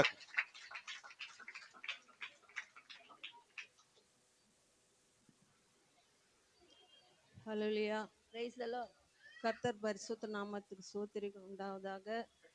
இந்த கால வேளையில கூட அப்பா, இந்த புனித வெள்ளி நாளில என்னை பேசும்படியா, என்னை தகுதிப்படுத்தும்படியா என் தெய்வத்துக்கு நான் நன்றி செலுத்துகிறேன். அது மாத்திரம் இல்லை, ஐயா குடும்பத்தையும் உங்க பிள்ளைகளையும் ஆசீர்வதிப்பாராக. 6வது வார்த்தை பேசும்படியா தகுதிப்படுத்துறதுக்காக நன்றி செலுத்துகிறோம். பெரிய காரியங்களை செய்யும், பெரிய காரியங்களை செய்யும். இயேசு கிறிஸ்து நாமத்தில் ஜெபிக்கிறோம் நல்ல பிள்ளை. 6வது வார்த்தை எல்லாம் முடிந்தது. யோவான் 19:30. ஹல்லேலூயா. இயேசு காடியை வாங்கின பின்பு முடிந்தது என்று சொல்லி தலையை சாய்த்து ஆவியை ஒப்புக்கொடுத்தார். ஹல்லேலூயா. எல்லாம் முடிந்தது. ஆண்டவர் சொல்ற வார்த்தை, மனுஷங்க எல்லாமே முடிஞ்சு போச்சு. மனுஷன் கதவை அடைப்பான், தேவன் கதவை திறப்பார். நம்ம வாழ்க்கையில கூட ஒரு கட்டத்துல நம்ம நடக்கும்போது அவ்வளோதான், முடிஞ்சு போச்சு. இனி நம்மளை யார் தேற்றுவா, நம்மளுக்கு யார் அன்பு காட்டுவா, யார் நம்மளுக்கு உதவி செய்வான்ற ஒரு நிலையில நம்ம அமர்ப்போம். ஆனா அந்த நேரத்துல தேவன் வந்து, பயப்படாதே, நான் சிலுவையில எல்லாவற்றையும் செய்து முடித்தேன், தேவனோடு இருக்கிறமான்னு சொல்லி நம்மளை நடத்த அவர் வல்லவரா இருக்கிறார். எல்லாம் முடிந்தது. இன்னைக்கு நம்ம உக்காந்துக்கிறோம் சபையிலன்னு சொன்னா கிறிஸ்து அன்புனால தான் நம்ம இங்க உட்காந்து இருக்கிறோம். அது மாத்திரம் இல்லை, ஒவ்வொருத்தரையும் உபத்திர குகையில தேவன் மத்தியில நம்மளை தெரிந்து கொண்டார். நம்மளுக்கு உபத்திரம் இல்லைன்னா நம்ம இங்க வந்திருக்க மாட்டோம். எங்கேயோ சுத்தி வழி தெரியாத ஆடுகளா நம்ம சுத்தின்னு இருந்தோம். அந்த நாட்கள்ல கூட நம்மளை தேடி வந்து ரட்சிப்பை கொடுத்தார். நீ பயப்படாதே, நான் உன்னோடு இருக்கிறேன், நீ பயப்படாதமேன்னு சொல்லி என் வாழ்க்கையில நான் நிறைய அனுபவிச்சிருக்கிறேன். அவருடைய வார்த்தை தான் எனக்கு. 20 வருஷத்துக்கு முன்னே இருள் சூழ்ந்த பள்ளத்தாக்கில் நான் நடந்த போது எதுவுமே தெரியாது. உலகத்துல தான் இருந்தோம், குடும்பத்துல தான் இருந்தோம்.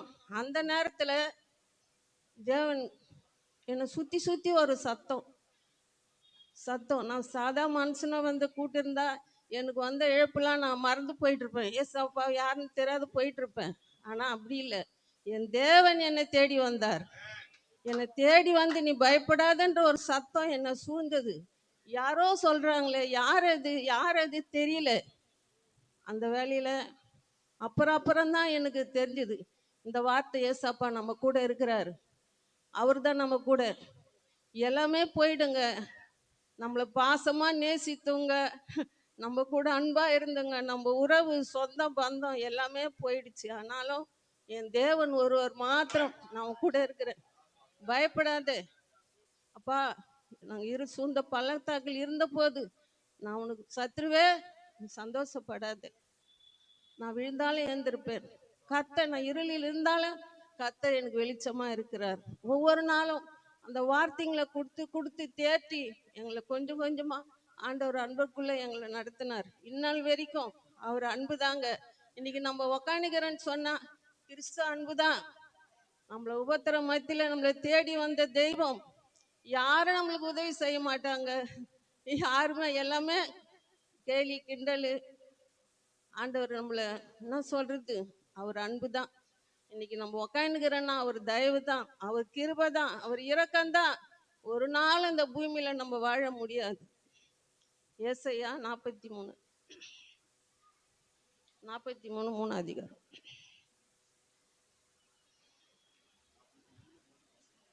ஆமா ஐயா, ஆமா ஐயா.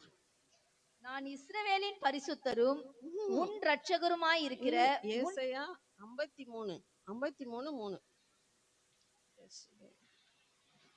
அவர் அசட்டை பண்ணப்பட்டவரும் மனுஷரால் புறக்கணிக்கப்பட்டவரும் துக்கம் நிறைந்தவரும் பாடுகளை அனுபவித்தவருமாய் இருந்தார்.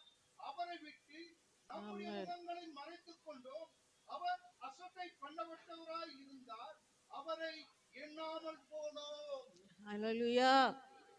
உலகத்துல மனுஷன் மனக்குலத்துக்காக தேவன் இறங்கி வந்து தன் சொந்த பேரான குமாரனை தேவன் நம்மளுக்காக இந்த மனக்குலத்துக்காக இருளுள்ள ஜனங்களை வெளிச்சத்தை காணும்படியா தேவன் வந்தார்.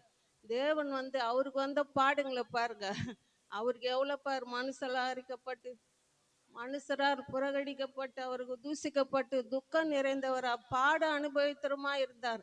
ஆனா அவருடைய பிள்ளைங்களுக்கு நம்ம எல்லாவற்றையும் அவர் சிலுவையில முடிச்சிட்டாருங்க.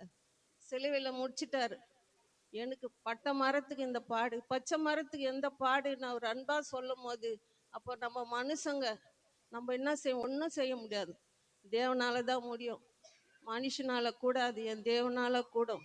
ஆனா அப்புறம் எல்லாவற்றையும் அவர் சிலுவையில முடிச்சிட்டாருங்க. நம்ம பாடெல்லாம் அவர் முடிச்சிட்டாரு. சத்ருவை ஜெயிச்சிட்டாரு, பாதாளத்தை ஜெயிச்சார், மரணத்தை ஜெயிச்சார்.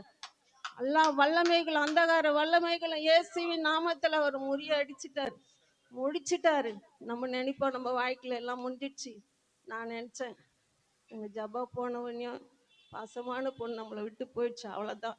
நம்ம இனி ஊழியத்துக்கு போக முடியாது. ஆண்டவர் நாமம் தூசிக்கப்படுது. யோபு தன் சிநேகிதனுக்காக பரிஞ்சு பேசினார், எசப்பா இவர்களை மன்னின்னு சொல்லி. அப்படிதான் நான் இரவு நேரத்தில், ஆண்டவரே நீங்க செய்யலப்பா, இது எனக்கு நல்லா தெரியும், எனக்கு அப்படியாப்பட்ட தெய்வம் இல்லை, நான் ஒத்துக்கவே இல்லை. என் தெய்வம் இரக்கத்தின் தேவன், அவர் செய்யல, அவர் செய்ய மாட்டார், அவர் நல்ல தேவன், இரக்கத்தின் தேவன் அப்படின்னு சொல்லி ஒவ்வொரு நாளும் நான் ஆண்டவர் பாதத்தில் அழும்போது என் 4 குடும்பத்தை ஆண்டவர் தேர்த்தி கொஞ்சம் கொஞ்சமா அதுலேருந்து அவங்கள வெளியே கொண்டு வந்தார். இன்னைக்கும் அப்பா ஆண்டவர் நாமத்தை தூசிக்காதீங்கப்பா, அப்படி அவர் செஞ்சிருக்க மாட்டார்ப்பா. இல்லப்பா அவர் இரக்கத்தின் தேவன், இல்லப்பா அவர் இரக்கத்தின் தேவன். அப்பா நம்மளுக்காக பாடு துக்கம் சுமந்தாருப்பா. நம்ம பாவத்தை நம்ம அக்கிரமங்கத்தெல்லாம் சுமந்து தீர்த்த தேவன் நம்மளை கைவிட மாட்டார்ப்பான். ஒவ்வொரு பாதையிலும் நாங்கள் கடந்து வரும்போது தேவன் எங்களோடு இருந்து, நீ பயப்படாதே, நான் உன்னோடு இருக்கிறேன், நான் கடைசி வரைக்கும் மரண பரிஞ்சு வரைக்கும் நான் உன்னோடு இருப்பேன்னு சொல்லி எங்களை தேற்றி எங்களை நடத்தின தெய்வத்துக்கு இந்த கால வேளையில, இந்த புனித வெளியில நான் மீண்டுமா ஊழியத்துக்கு வருவேனா, எசப்பா என் ஊழியம் எப்படி முடிஞ்சிருமா, என்னை மீண்டும் குடும்பத்தில் வச்சுட்டே நான் கேட்டேன். என் தேவன் என்னை நடத்தினார். ஐயா வந்து பேசுனாங்க, நீ வாங்கக்கா, ஐயோ நான் ஆண்டவர் கீழ்ப்படியணும், நான் ஆண்டவர் வார்த்தை பிடிச்சின்னு ஓடணும், என் பயணம் வெகு தூரம் இருக்குது ஐயா, இன்னும் வெகு தூரம் என் பயணம் இருக்குதுன்னு சொல்லி அந்த ஒரு மாதமாக எனக்கு தூக்கம் இல்லை. நைட்டில் தெய்வம் ஏந்துப்பா நீங்கள் பேசுங்க, என்னை பலப்படுத்துங்க, என்னை பலப்படுத்துங்க. விழுந்து தாவதின் கூடாரத்தை மீண்டுமா எழுப்பின என் தேவன் எங்களை எழுப்பிக்கிறப்பா. யோபின் சிறையிருப்பை மாட்டின என் தேவன் மீண்டும் என் குடும்பத்தின் சிறையிருப்பை நீ மாட்டுவீங்கன்னு சொல்லி ஆண்டவர் இந்நாள் வரைக்குங்க அவரு தான் தெய்வம்தான். இந்நாள் வரைக்கும் எது மேலேயும் நம்பிக்கை வைக்காதீங்க. இந்த உலகமெல்லாம் மாய, மனுஷ அன்பு மாய, கிறிஸ்து அன்பு ஒரு நாளும் கைவிட்டு போகாது. நீ சொல்ற வார்த்தை திருசபையே, நீங்க ஒவ்வொரு நாளும் தேவனை உறுதியா படிச்சுக்கொள்ளுங்க. எந்த சூழ்நிலையிலும் எந்த பாடு வந்தாலும் நம்ம பாடுகளெல்லாம் அவர் ஏற்றுக்கொண்டார், துக்கத்தை சுமந்தார், எல்லாவற்றையும் அவர் சுமந்து சிலுவையில முடிச்சிட்டாரு. இனி நம்மளுக்கு பயம் இல்லை, கடைசி வரைக்கும் நம்மளோட இருப்பார். அல்லேலூயா. நம்மளோட, நம்ம குடும்பத்தோட, நம்ம பிள்ளைகளோட, நம்ம செய்கிற ஊழியங்களோட தேவனுடைய கரம், அவர் அன்பு, தயவு, கிருபம் இருக்கும். நன்றி செலுத்திக்கிறப்பா இந்த வார்த்தைக்காக நன்றி. கரங்களை தட்டி ஆண்டவருக்கு நன்றி சொல்லுங்க. ஹல்லேலூயா. இவ்வளவு பெரிய சந்தோஷம்.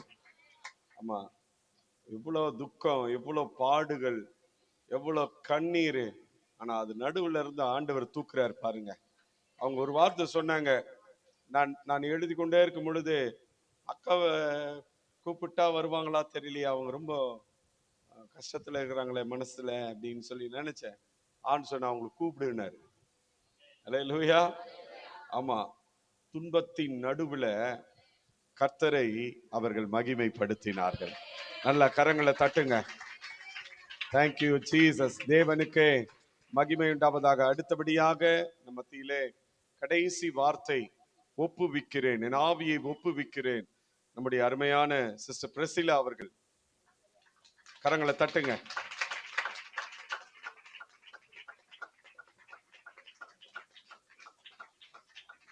இல்ல என்ன முடியலையா, அவங்க வரவே இல்லையே.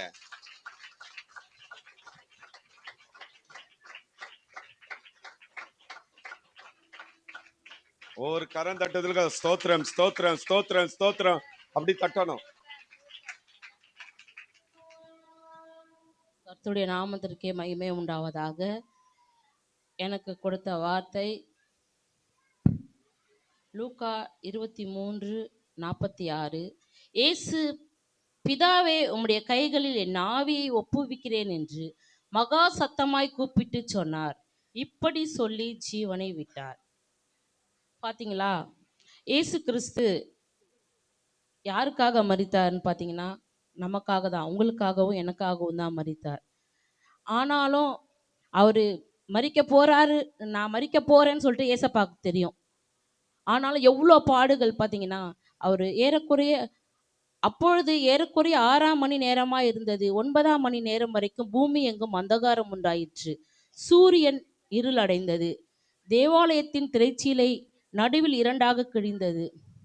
பார்த்தீங்கன்னா 9ஆம் மணி நேரம் பூமி எங்கும் அந்தகாரம் உண்டாயிற்று. இப்போ கூட பார்த்தீங்கன்னா எங்கே சொல்கிறாங்க, எல்லாம் சிவப்பாக மாறிடுச்சு அப்படின்னு சொல்லி நியூஸ்லலாம் சொல்கிறாங்க. சூரியனை போல பிரகாசம் உள்ள தேவன் அவர் மரணத்தில் தன்னை ஒப்பு கொடுக்கும் பொழுது பார்த்தீங்கன்னா சூரியன் இருள் அடைந்தது. நம்ம வேதத்தில் வாசிக்கிறோம், ஏசு பிரகாசம் உள்ள விடிவெளி நட்சத்திரம்ட்டு. அவரை கடைசியில் பிதாவிடத்தில் தன்னை ஒப்பு கொடுக்கும் பொழுது பார்த்தீங்கன்னா சூரியன் இருள் அடைகிறது. பிரியமானவர்களே, ஆண்டவராகிய இயேசு கிறிஸ்து நம்மளை பிரகாசிப்பிக்கிற தேவன் என்று வேதம் சொல்லுகிறது. பிரியமானவர்களே, அப்படியாப்பட்ட இயேசு தன்னுடைய ஆவியை ஆண்டவராகிய இயேசு கிறிஸ்து பிதாவினிடத்திலே ஒப்பு கொடுக்கிறார். ஏன் என்று பார்த்தீங்கன்னா லூக்கால சொல்லப்படுகிறது, உம்முடைய கைகளில் என் ஆவியை ஒப்பு கொடுக்கிறேன் என்று லூக்கா 23:46 சொல்லப்படுகிறது. அதே பார்த்தீங்கன்னா யோவான்ல மகா சத்தமாய் கூப்பிட்டு ஜீவனை விட்டார் என்று வேதவசனம் சொல்லுகிறது. பிரியமானவர்களே, இதுல பார்த்தீங்கன்னா முதல் வார்த்தைக்கும் 7வது வார்த்தைக்கும் ஒரு ஒற்றுமை இருக்கு. என்னன்னு சொல்லுங்க பார்க்கலாம். யாருக்கும் தெரியலையா? முதல் வார்த்தையில பிதாவே இவர்களை மன்னியும் சொல்றாரு. 7வது வார்த்தையில பிதாவே உம்முடைய கைகளில் என் ஆவியை ஒப்புவிக்கிறேன்னு சொல்லி சொல்றாரு. ஏசு பார்த்தீங்களா, தன்னுடைய ஆவியை மனுஷனுடைய கையில ஒப்பு கொடுக்கவில்லை, பிதாவின் இடத்துல ஒப்பு கொடுக்கிறார். யோவான் 10:15 பார்த்தீங்கன்னா, நான் என்னுடையவைகளை அறிந்தும் என்னுடையவைகளால் அறியப்பட்டும் இருக்கிறேன், ஆடுகளுக்காக என் ஜீவனையும் கொடுக்கிறேன் என்று வேதவசனம் சொல்லுகிறது. பிரியமானவர்களே, நான் என்னுடையவைகள், அவருடையவைகள் யாருன்னா நம்ம தான் அவருடையவர்கள். நம்மளுக்காக தான் ஆண்டவர் வந்து அவர்கள் நம்ம எல்லாரும் அறிஞ்சிருக்கிறோமா? வேதவசனம் சொல்லுது, நான் என்னுடையவைகளை அறிந்தும் என்னுடையவைகளால் அறியப்பட்டும் இருக்கிறேன். நீங்க எல்லாருமே தேவனை அறிஞ்சிருக்கிறீங்களா? தேவன் சொல்றாரு, உங்களால நான் அறியப்பட்டு இருக்கிறேன்னு சொல்லி தேவன் சொல்றார். நான் என் ஜீவனை மறுபடியும் அடைந்து கொள்ளும்படிக்கு அதை கொடுக்கிறபடியினால் பிதா என்னில் அன்பாய் இருக்கிறார். ஆண்டவர் சொல்றாரு, நான் அவர் மரித்தார், 3ஆம் நாளிலே உயிரோடு எழுந்திருப்பார்னு அவருக்கு தெரியும்.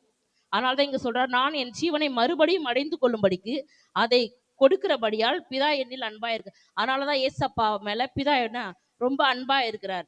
அவருடைய அவருடைய ஆவியை வந்து பிதாவின் இடத்துல ஒப்பு கொடுக்கிறார். பிதாவின் இடத்துல ஏன் ஒப்பு கொடுத்தார்னா, அவருடைய சித்தத்தை செய்யும்படியாக தான் பிதாவானவர் அவரை ஒப்பு கொடுக்க. அது மாத்திரம் நான் வந்து என் ஜீவனை கொடுக்க ரெடியா இருக்கிறேன். ஏன்னா பிதா என் மேல அன்பா இருக்கிறாரு. பிதா அன்பா இருந்ததுனாலதான் ஏசப்பா என்ன பண்ணாரு, ஜீவனை கொடுத்தார். ஒருவனும் அதை என்னிடத்திலிருந்து எடுத்துக்கொள்ள மாட்டான். கொடுப்பதற்கும் எடுப்பதற்கும் அதிகாரம் உள்ளவர் யாருன்னா ஆண்டவராகிய இயேசு கிறிஸ்து தான். அதனாலதான் தம்முடைய ஜீவனை நம்ம யார் இடத்துலயுமே கொடுக்க கூடாது. பிரியமானவர்களே, இந்த காலத்துல பாத்தீங்கன்னா நல்லா பைபிள் படிப்பாங்க, நல்லா ஆவிக்குரிய ஜீவியத்துல இருப்பாங்க. ஆனா ஏன்னா ஒரு சின்ன பிரச்சனைனா பாத்தீங்களா, நான் போய் செத்துருவேன், நான் போய் எதனா பண்ணிப்பேன்னுவாங்க. ஆனா இன்னைக்கு சொல்றேன், எனக்கு ஆண்டவர் இன்னைக்கு இந்த வார்த்தையின் மூலமா என்ன சொன்னாருன்னா, நீ சொல்லு, அந்த மாதிரி யாரும் நம்ம வாய்னால கூட அறிக்கை பண்ணக்கூடாது. எவ்வளவு பெரிய காரியம் பாத்தீங்க. இயேசு கிறிஸ்து தாடியை பிக்கிறாங்க, கன்னத்துல அரைகிறாங்க. பாத்தீங்களா, எவ்வளவு பெரிய பரிசுத்தமான தெய்வத்தை கன்னத்துல அரைகிறாங்க. அப்படி கையில ஆணி அடிக்கிறாங்க, கால்கள்ல ஆணி அடிக்கிறாங்க. பாத்தீங்கன்னா சின்ன இந்த நரம்பு கட்டாயிடுச்சுன்னா கொஞ்ச நேரத்துல உயிர் போயிடும். ஆனா அந்த இடத்துல ஆணி அடிச்சாங்க பாத்துங்க, எப்படியாப்பட்ட வலி இருந்திருக்கும். அந்த வலியெல்லாம் உங்களுக்காகவும் எனக்காகவும் தான் ஏற்றுக்கொண்டார். பிரியமானவர்களே, பிதா நினைச்சிருந்தா இதெல்லாம் செய்யாமையே ரட்சிப்பை உண்டாக்கி இருக்க முடியும். ஆனாலும் இதெல்லாம் ஏன் ஏற்றுக்கொண்டாருன்னா உங்களுக்காகவும் எனக்காகவும் தான். நீங்க இனிமே வாழ்க்கையில ஏதோ போராட்டம், எந்த பிரச்சனை வந்தாலும் என்ன பண்றீங்க, யாரும் ஒரு நிமிஷம் ஜெபம் பண்ணுங்க. யாரும் இந்த மாதிரி சூழ்நிலையில ஜெபம் பண்ண மாட்டாங்க. ஆனா இயேசு பாருங்க, இந்த சூழ்நிலையில பிதாவை நோக்கி ஜெபம் பண்றாரு. என் ஆவியை ஏசப்பா, பிதாவே உம்முடைய கைகளை என் ஆவியை ஒப்பு கொடுக்குறேன்னு சொல்றாரு. இந்த மாதிரி சூழ்நிலை உங்களுக்கு வருமானா நீங்க பிதாவை நோக்கி ஜெபம் பண்ணணும். அதை தான் எனக்கு ஆண்டவர் இன்னைக்கு கற்றுக் கொடுத்தாரு. ஏசப்பா, என் ஆவியை உங்க கையில ஒப்பு கொடுக்குறேன். என் ஆவியை தொடுறதுக்கு யாருக்கும் அதிகாரம் இல்லை. எந்த சூழ்நிலை வந்தாலும் நீங்க ஆண்டவர் மேல நம்பிக்கை இருங்க. அவரிடத்துல உங்க ஆத்மாவை ஒப்பு கொடுங்க. ஆவி, ஆத்மா, சரீரம், இது மூணுல ஆவிதான் மேன்மை உள்ளதுன்னு சொல்லி வேதவசனம் சொல்லுது. பிரியமானவர்களே, தன் ஜீவனை ரட்சிக்க விரும்புகிறவன் அதை இழந்து போவான். என் நிமித்தமாக தன் ஜீவனை இழந்து போகிறவன் அதை கண்டடைவான். ஆண்டவருடைய நிமித்தம், இப்ப பார்த்து ஆண்டவருடைய நிமித்தம்னா என்ன, அவர் ஆத்துமாக்களை ரட்சிக்க நம்ம ஒரு ஊழியத்துக்கு போறோன்னு வச்சுங்களேன், நம்மளை அடிச்சு சாவடிச்சிட்டாங்க அப்படின்னா ஆண்டவரோட நிமித்தம் நம்ம வந்து சாகுறோம். அது வந்து ஆண்டவருடைய சித்தம் தான் அது.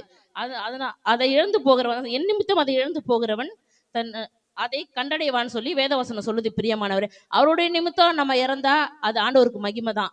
நீங்களே ஏதாச்சும் ஒன்று பண்ணி அந்த மாதிரி காரியங்களை யாரும் செய்யக்கூடாது. நான் அது சுயமா சொல்ல, ஆண்டவர் இந்த வார்த்தையை என்ன மறுபடியும் சொன்னதுனால தான் நான் அதை உங்களுக்கு சொல்றேன். எல்லாரும் உங்க வாழ்க்கையில அதை கடைபிடிங்க. ஆண்டவர் ஒருவர் தான் தெய்வம். எவ்வளவு பிரச்சனை, ஏசப்பாக்கு வந்த பிரச்சனை மாதிரி நம்மளுக்கு யாருக்காவது வந்திருக்கு இல்லையா? அதனால நீங்க வந்து ஏசப்பா எப்படி வந்து எல்லாவற்றிலுமே பிதா பிதா பிதான்னு பிதான்னு தான் சொல்லுவாரு. ஏன்னா அவரு தான் முன் வச்சு நடக்கிறார். நம்ம என்ன பண்ணணும், ஏசப்பா எப்படி ஏசப்பாவை முன்மாதிரியா வச்சு நம்ம நடக்கணும். பிரியமானவர்களே, இந்த நாள்ல பாவம் இல்லாத இயேசு தன்னை ஒப்பு கொடுத்தார். பாத்தீங்கன்னா பலியாக ஒப்பு கொடுக்கிறார். பரிகசிக்கப்படுகிற கடைசி சத்துரு மரணம், இந்த மரணத்தையே ஏசப்பா ஜெயமாக விழுங்கினார். அவர் வந்து மரணத்தில் நின்று நம்மளை ரட்சிக்கும்படியாக கடைசியாக பிதாவே உங்களுடைய கைகளில் என் ஆவியை ஒப்புவிக்கிறேன்னு சொல்றாரு. பிரியமானவர்களே, இப்படியாப்பட்ட தேவன் நம்ம வாழ்க்கையில எவ்வளவு பிரச்சனைகள் வந்தாலும், எவ்வளவு போராட்டங்கள் வந்தாலும் ஆண்டவர் நம்ம அதுல இருந்து ரட்சிப்பார். நம்முடைய ஆவி, ஆத்மா, சரீரத்தை நம்ம ஆண்டவர் இடத்துல ஒப்பு கொடுக்கணும். பாத்தீங்கன்னா பேதுரு சொல்லுவான், என் ஜீவனையே நீ எனக்கு என்ன செய்ய போறேன்னு கேட்கும்போது, நான் என் ஜீவனையே உனக்கு தரேன்னு சொல்லுவான். ஆனா ஆண்டவர் சொல்லுவாரு, நீ 3 தடவை என்னை மறுதளிக்க போறேன்னு சொல்லிட்டு. நம்மளும் அப்படி சொல்லலாம், ஏசப்பா உங்களுக்காக நான் எதை வேணா செய்வேன் அப்படின்னு. ஆனா தேவனா பாத்தீங்கன்னா கல்லெறிந்து கொலை செய்யறாங்க. அப்ப என்ன பண்றாருன்னா அவரு அவரு அப்படிதான் சொல்றாரு, நாவியே ஏசப்பா உன் கையில ஒப்பு கொடுக்குறேன் அப்படின்னு சொல்லி இவங்கள மன்னிங்கன்னு சொல்றாரு.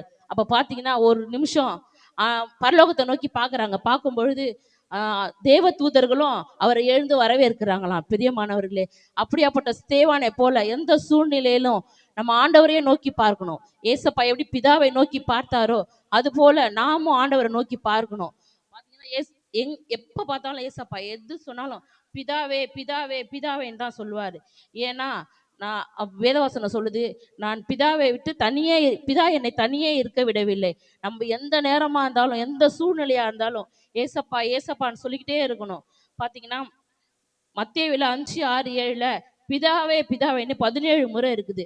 யோவான் 14:15 பிதாவே பிதாவேன்னு 46 முறை இருக்குது. பாத்தீங்கன்னா பிதா பிதா எல்லாவற்றிலும் இயேசு கிறிஸ்து பிதாவை தான் மகிமைப்படுத்துறாரு. அதே போல நாமும் நம்ம வாழ்க்கையில பிதாவை மகிமைப்படுத்தணும்.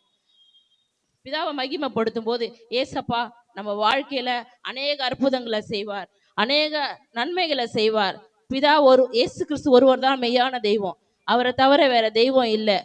நம்ம சொல்லணும்னா ஆண்டவர் தான் நம்மளை படைச்சாரு. அவர் எவ்வளோ பாடுகள் பட்டு, எவ்வளோ அவமானங்கள், எவ்வளோ நிந்தை. பார்த்தீங்கன்னா அது சொல்லும் போதே அப்படியே நமக்கு உடம்பெல்லாம் ரொம்ப இதுவா இருக்கு. ஆண்டவர் அப்படியாப்பட்ட தெய்வம் இயேசு கிறிஸ்து உங்களுக்காகவும் எனக்காகவும் தன்னுடைய ஜீவனையே கொடுத்தாரு. அது போல நாமும் ஆண்டவருடைய ஊழியத்தை செய்வோம். அவருடைய சித்தத்தின்படி பிதா அவருடைய சித்தத்தை இயேசு கிறிஸ்து செய்தார். அது போல ஏசப்பா நம்மளுக்கு என்ன கற்பித்தாரோ, என்ன கற்பனைகளை நமக்கு வச்சிருக்காரோ அதன்படி நடப்போம். கர்த்தர் தாமே இந்த வார்த்தைகளை ஆசீர்வதிப்பார்.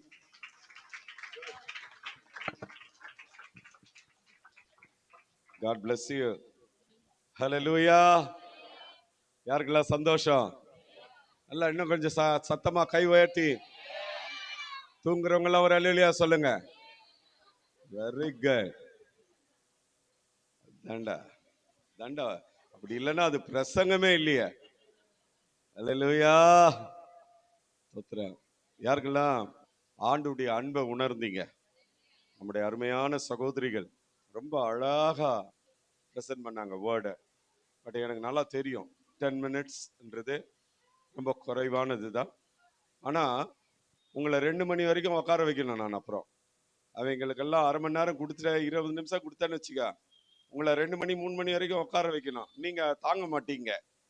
ஸோ அதனால தான் எனக்கு நல்லா தெரியும் 10 மினிட்ஸ் வந்து, ஏன்னா வேர்ல்டுலேயே கணக்கு எடுத்திருக்கிறாங்க, பெண்கள் தான் அதிகமாக பேசுகிறாங்களாம்.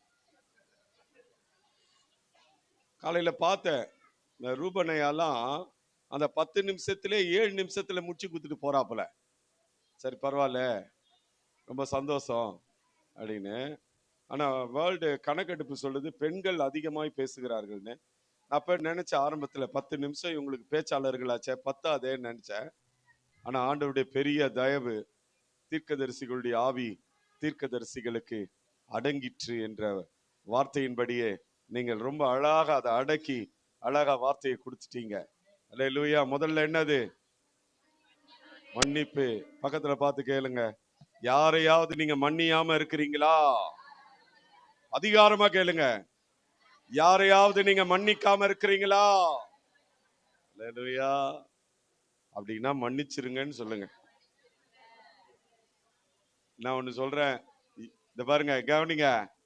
அதுக்குள்ள நிறைய பேசிதான் சொன்னது. நான் மன்னிக்காத இருக்கிறீங்களா தான் கேட்க, அதுக்குள்ள நானோ பேசினுக்கிறீங்க. கவனிங்க. அதுக்கு பாரு, அது மண்ணுல இருந்து நாங்க எங்களை செஞ்சதுனால குச்சி வச்சோம்னா அது அப்படியே உக்காந்து இருக்கோம். எலும்புங்க தான் ஒரே சவுண்டா இருக்குது. கவனிங்க, மன்னிக்கணும். மன்னிக்கிறது ரொம்ப பெரிய பாக்கியம். அதாவது இன்னொருத்தரை நம்ம மன்னிக்கிறோன்னா, நம்ம அவங்களுக்கு மன்னிக்கிறோம்ல, அவங்களோட நீங்க தான் மெயின். ஒரு இல்லையா சொல்லுங்க. டெஃபினட்டா சொல்றேன், மன்னிக்கலைன்னா பரலோகம் கிடையாது. அதனால்தான் சிலுவையில 3 ஆணிகள்ல தொங்க தொங்க துடிக்க துடிக்க ரத்தம் நாடி நரும்பெல்லாம் அறுந்து போற அளவுக்கு அவர் பாடுகளின் மத்தியில, ஆகனி மத்தியில சொல்றாரு, பிதாவே இவர்களுக்கு மன்னியும். அல்லேலூயா, அல்லேலூயா. ஆமா, பிதா பயங்கரமானவர், பட்சிக்கிற அக்கினி பிதா. ஆமா, அவர் மன்னிக்கிறார்னா எவ்வளவு பெரிய விஷயம். ஒரு அல்லேலூயா சொல்லு. தாவீது பெட்டியை எடுத்துட்டு வரான். பக்கத்துல பார்த்து சொல்லுங்க, தாவீது பெட்டியை எடுத்துட்டு வராரு. மாடு மிரளினதுனால ஊசா பெட்டி விழுந்துருமோன்னு பிடிக்க போனான். அவன் நல்லது செஞ்சானா கெட்டது செஞ்சானா? நமக்கு அப்படிதான் தெரியும். அவருக்கு துணிகரம் கொண்டானா. கர்த்தருக்கு சோத்திரம். என்ன ஐயா? அவருக்கு துணிகரம் கொண்டானா. துணிகரம். தோத்திரம். புரியுதுங்களா? தேவன் நல்லவர். மனுஷன் பார்க்கிற விதமா தேவன் பார்க்க மாட்டார். உன் நினைவுகள் என் நினைவு அல்ல. ஆமா, மன்னிச்சிருன்றாரு. தயவு செய்து மன்னிச்சிரு. பரலோகம் இல்ல. இல்லைன்னா நல்லா திருவிந்து எடுக்கிற, முறுக்கின்னு போற, மூஞ்சி முறுக்கின்னு போயிடுற. தோத்திரம். சொந்த குடும்பத்துல முறுக்கல், சபையில முறுக்கல். அல்லேலூயா. ஆக மொத்தத்துல நீ ஒரு கிறுக்கல். அல்லேலூயா. ஆகவே தயவு செய்து மன்னியுங்கள். எல்லா பக்கத்துல இருக்கிறவங்கள பார்த்து சொல்லுங்க, மன்னியுங்க. அவர் மன்னிச்சாருல, மன்னிங்க. இன்னொன்னு சொல்றாரு, என்ன தெரியுமா? பை மூடி வச்சுவார். இன்னொன்னு சொல்றாரு தெரியுமா?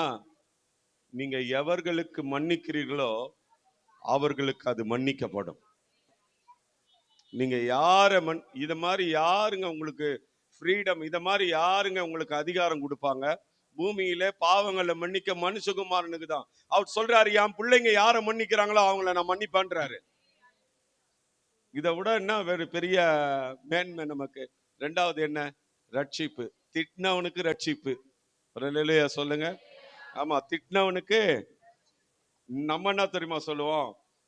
செத்தாலும் வரமாட்டான் அவன் பரலோகத்துக்குன்னுவோம். ஒரு இல்லையா? நீ நவ அங்க பிளாட் போட்டு வச்சுக்கிற மாதிரி சொல்லு. என்ன பேச்சு பேசுனா தெரியுமா? உனக்கு என்ன தெரியும்? அவனு 2 பேரும் என் பக்கத்துல சிலுவையில, நீ என்ன பேச்சு பேசுறான்? இயேசு அவனை மன்னிச்சார். மன்னிச்சு சொன்னார், இன்றைக்கு என் கூட இருப்படா. இத மாதிரி யாருங்க அதிகாரம் கொடுப்பாங்க? நல்லா கைய தட்டி இருக்கணும். 10:30 மணி தானே ஆகுது, பசியா எடுக்குது. 5 மணில இருந்து இங்க இருக்கிறேன். 4 மணி 3:45 எழுந்தவன் 5 மணில இருந்து இங்க இருக்கிறேன். இதை முடிச்சுட்டு எந்த சாப்பாடு இருக்குதான்னு தெரியாது. நான் நேரா தெலுங்கு சர்ச்சில் போய் பேசணும். அல்லேலூயா. சாயங்காலம் ஒரு பெரிய சுவிசேஷ கூட்டத்துல பேசணும். தோத்திரம். அல்லேலூயா. நீங்க இது முடிஞ்ச உடனே போவீங்க. துக்க கஞ்சி, தேங்காய் திரி போட்டு துக்க கஞ்சி காசி. ஆமா, இல்ல இன்னைக்கு கறி குழம்பு சாப்பிடணும். நீங்க ஏன் தெரியுமா? ஆண்டவர் வெற்றி சிறந்தார். கரங்களை தட்டி ஆண்டவருக்கு நன்றி சொல்லுங்க. ஆமா, இன்றைக்கு என் கூட பரதேசி, என் கூட ஆண்டவர் எவ்வளவு பெரிய பரிசுத்தம் உள்ளவர், என் கூட அப்படின்னு யாருன்னா சொல்லுவாங்கல்ல? ஒரு பெரிய போதகர், ஒரு பெரிய பிஷப்பு ஒரு பாவியான ஒரு மனுஷனை பார்த்து இன்றைக்கு என் கூட அப்படின்னு சொல்ல முடியுமா? சொல்லவே முடியாது. சொல்லவே மாட்டாங்க. ஆனா பரிசுத்தம் உள்ளவர், பரிசுத்தத்திலே மகத்துவமானவர், உன்னதமான தேவனுடைய குமாரன், அவர் சொல்றாரு, என் கூட இருப்பாடா. என் கூட இன்னைக்கு பரதேசிடா. ஆண்டவர் கூட இருக்கிறது எவ்வளவு பெரிய பாக்கியம். கரங்களை தட்டுங்க நல்லா. ஆண்டவர் கூட. ஆமா, என் கூட இன்னைக்கு பரதேசியில் இருப்பேன். ஏன்னா அவருக்கு நல்லா தெரியும், நான் மரிச்ச பிறகு இவன் சாவலனா கூட இவனை சாவச்சிருவானுங்க. செத்தவன இவன் என் கூட இருப்பான். அல்லேலூயா.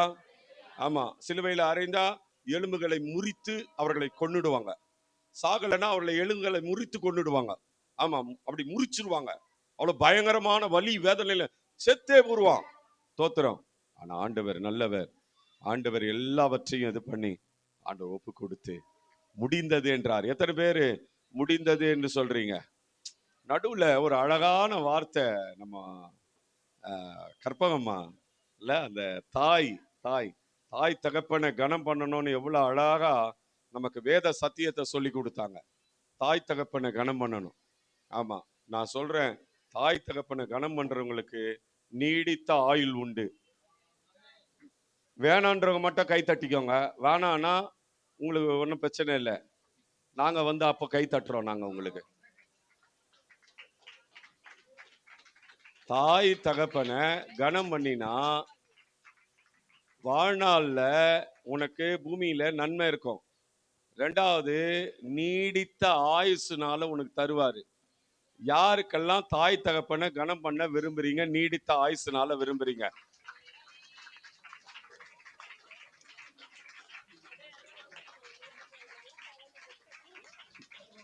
ஐயா, ஒருத்தரு நான் இப்படி பார்த்த உடனே எனக்காக கை தட்டுற, ஏன் எனக்காக கை தட்டுற? உன் தாய் உன் தகப்பன் உன்னை எவ்வளோ பார்த்தாங்க, அவங்கள ஆனர் பண்ணுங்க. ரொம்ப அழகான வேத சத்தியம். பார்த்து பார்த்து பண்ணியிருப்பாங்க அங்க தாய் தகப்பன். அப்பா எப்படி இருந்தாரு தெரியாது, ஆனா அம்மா எப்படி பார்த்துருக்கோம். இன்னைக்கு அம்மாவை பார்க்காத எத்தனை பேரு? தோத்துறேன். மனம் திரும்பு. இந்த 7 வார்த்தையில இந்த ஒரு வார்த்தையில நீ மனம் திரும்பணும். உன் தாயை பார்க்கணும். ஒரு அல்லேலூயா சொல்லு. சத்தமா ஒரு அல்லேலூயா சொல்லு. என்ன பார்த்து மனம் திரும்பின? நான் மனம் திரும்பி ஞானஸ்நானத்தை இல்லையா, நீ கள்ளத்தனமா மனம் திரும்பின. ஒழுங்கா மனம் திரும்பு.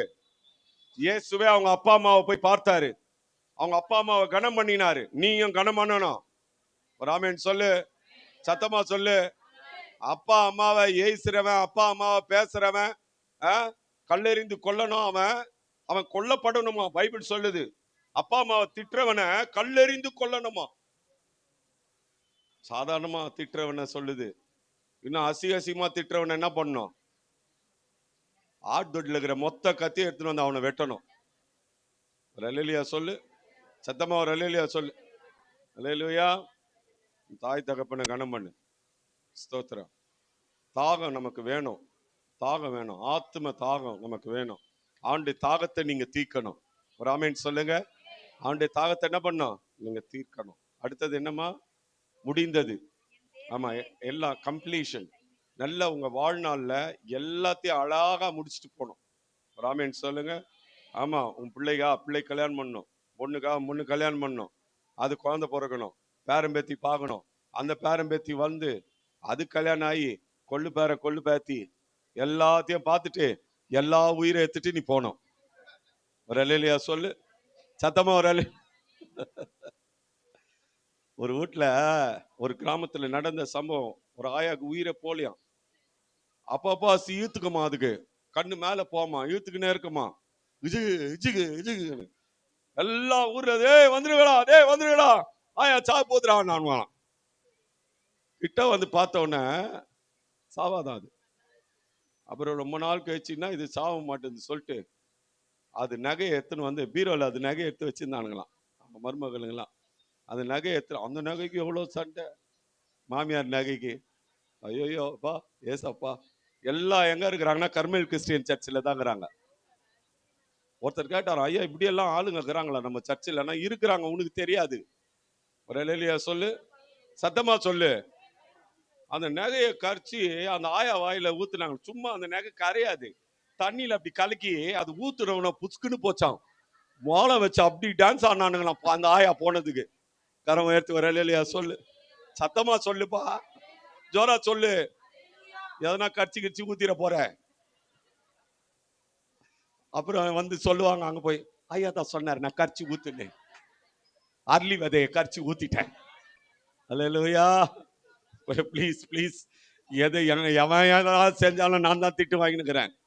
தயவு செய்து என்ன நல்லா பார்த்துக்கோங்க, திட்டு வாங்க வைக்காதீங்க. அல்லேலூயா. ஆமா, எல்லாம் முடிந்தது. Completion. The man of perfection Jesus Christ. ஒரு பெரிய பெர்ஃபெக்ஷன். 3.5 yearsல மினிஸ்ட்ரி அழகா முடிச்சிட்டாரு. நானும் 38 வருஷமா செஞ்சுன்னுக்கிறேன். ஒன்னும் முடிச்ச பாடா எதுவும் எனக்கு தெரியல. எதுவும் பெரிய ஊழியம் நான் செஞ்ச மாதிரியே தெரியல. தோத்துறோம். ஆனா இயேசு 3.5 வருஷத்துல எல்லா ஊழியத்தை அருமையா முடிச்சிட்ட. பக்கத்துல கைப்பிடிச்சு சொல்லு, நீ என்ன ஊழியத்தை நம்ம செய்யறோம், இயேசு அழகா 3.5 வருஷத்துல முடிச்சு போயிட்டாரு. அல்லேலூயா சொல்லு. எல்லாம் முடிந்தது. சமாதானத்தை உண்டு பண்ணி முடிச்சாரு, ரட்சிப்பை உண்டு பண்ணி முடிச்சாரு. பரலோகத்துல உங்களுக்காக ஒரு ஸ்தலத்தை ஆயத்தம் பண்ண போயிட்டார். வருவாரு. உனக்காக ஒரு வீடு இருக்கு பரலோகத்துலன்னு உன்னை கூட்டிட்டு போவாரு. ஒரு அல்லேலூயா சொல்லு. நான் வரமாட்டேன் ஆண்டவரே, என்ன விடு, கொஞ்ச நாள் நான் இருக்கிறேன் ஆண்டவரே. வலீர்னு ஒண்ணு கொடுத்து புசுக்குன்னு இழுத்துக்குன்னு போயிருவாரு. ஒரு அல்லேலூயா சொல்லு, சத்தமா நம்ம ஆளுங்க சாவுனா பயப்படுவாங்க. தோத்திரம். கிறிஸ்து எனக்கு ஜீவன். எவ்வளவு பேர் ஆமீன்லாம் சொன்னதை வர. சரி, எல்லாரும் சொல்லாமா? கிறிஸ்து எனக்கு ஜீவன், சாவு எனக்கு ஆதாயம். மரியாள் அம்மாவுடைய பெரிய புள்ள 33 வயசுல சிலுவையில உலகத்தின் பாவங்களை சுமந்து தீர்க்கிற தேவாட்டு குட்டியாய் அடிக்கப்பட்டார்னா எந்த தாய் ஒத்துப்பாங்க? எந்த அம்மா ஒத்துப்பாங்க? சொல்லுங்க, ஒத்துப்பீங்களா? உன் பிள்ளை அடிக்கப்பட ஒப்பு கொடுப்பீங்களா? ஒத்துறோம். எல்லாம் கம்முன்னு முயற்சி பாக்குறீங்க, என்ன ஒப்பு கொடுக்க மாட்டீங்கல்ல? மரியாள் ஒப்பு கொடுத்தாங்க. அங்க நின்று அழுகுறாங்க, அம்மா நின்று அழுகுறாங்க. அப்பதான் சொல்றாரு, அம்மா நான் உன் மகன் இல்லம்மா, நான் உன்னதமான தேவனுடைய குமாரன் ஆகிய கிறிஸ்து.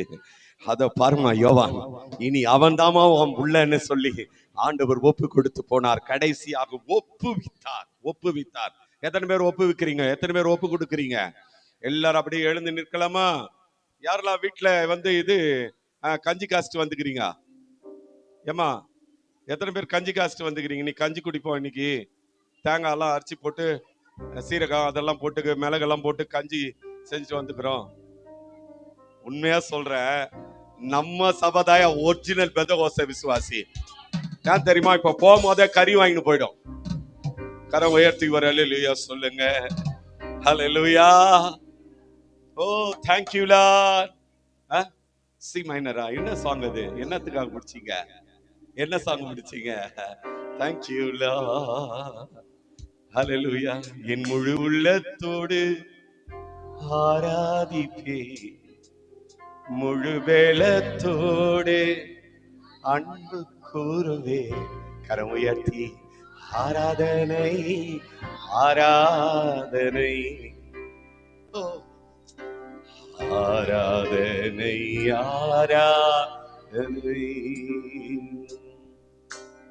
ஆராதனை ஆராதனை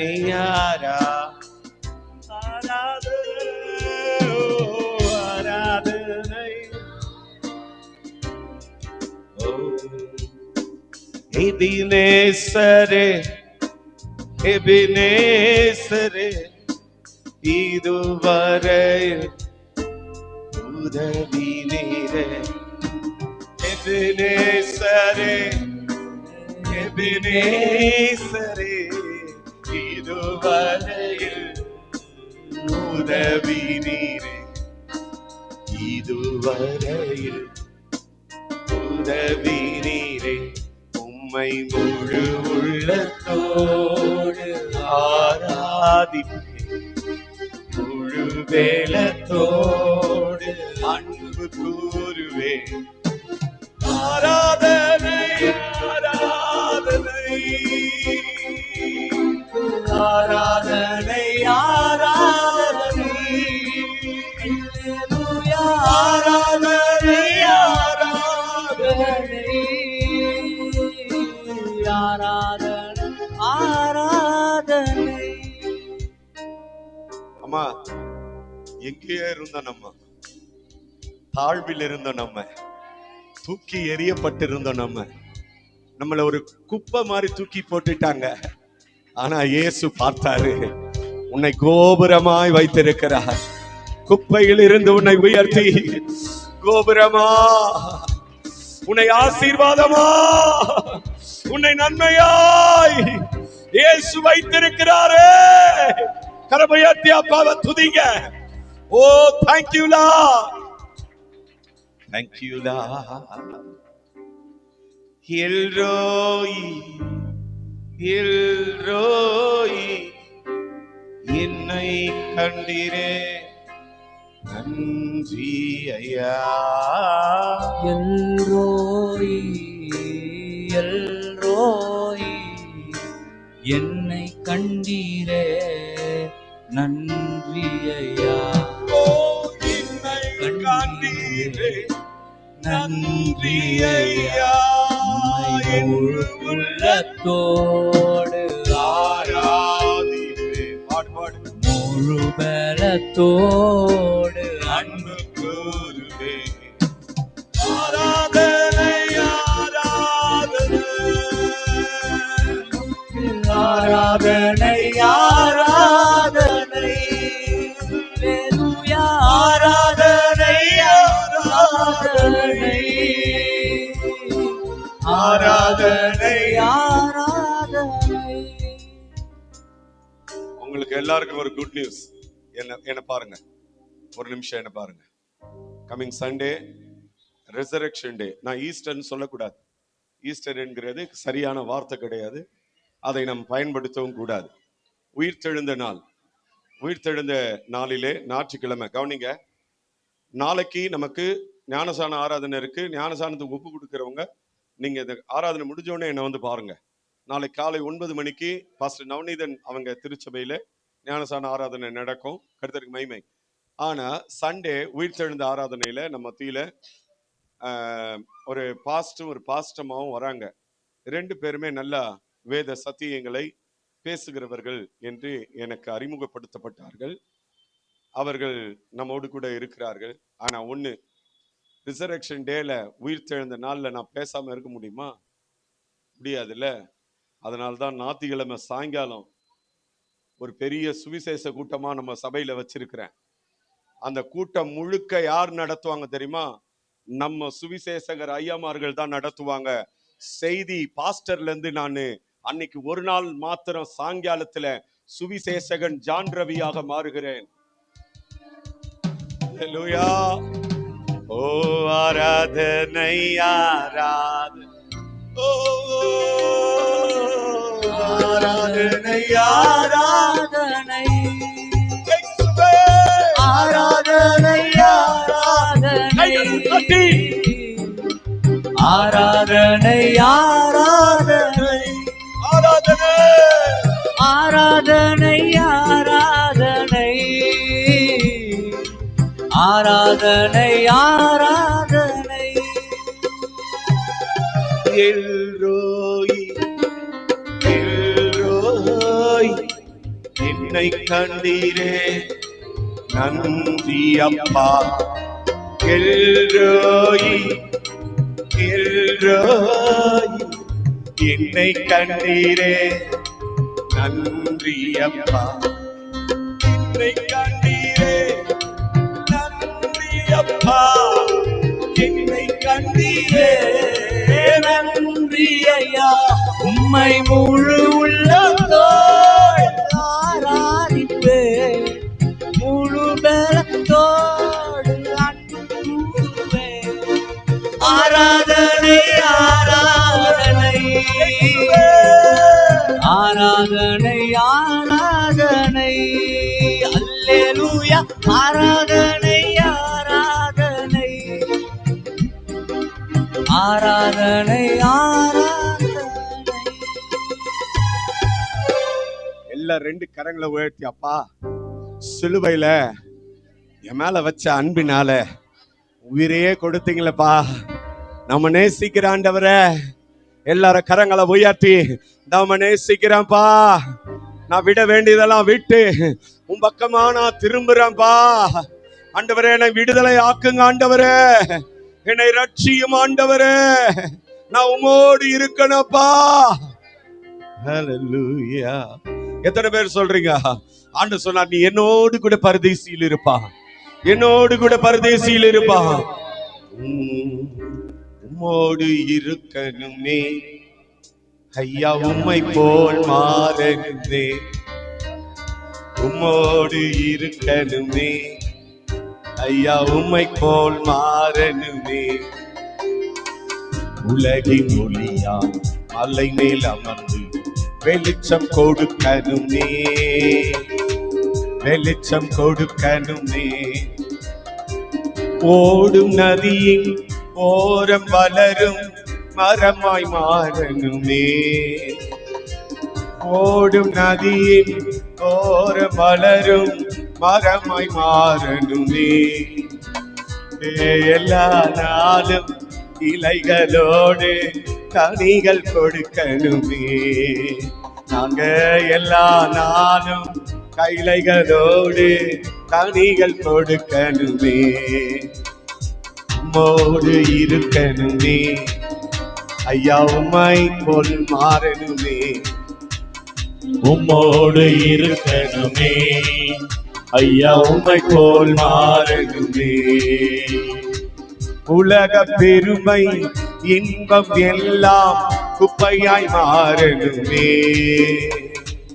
உலக பெருமை இன்பம் எல்லாம் குப்பையாய் மாறணுமே.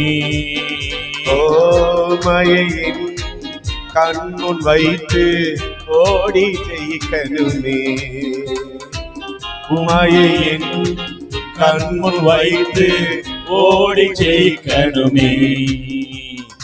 உம்மோடு இருக்கணுமே ஐயா, உம்மை போல் மாறணுமே.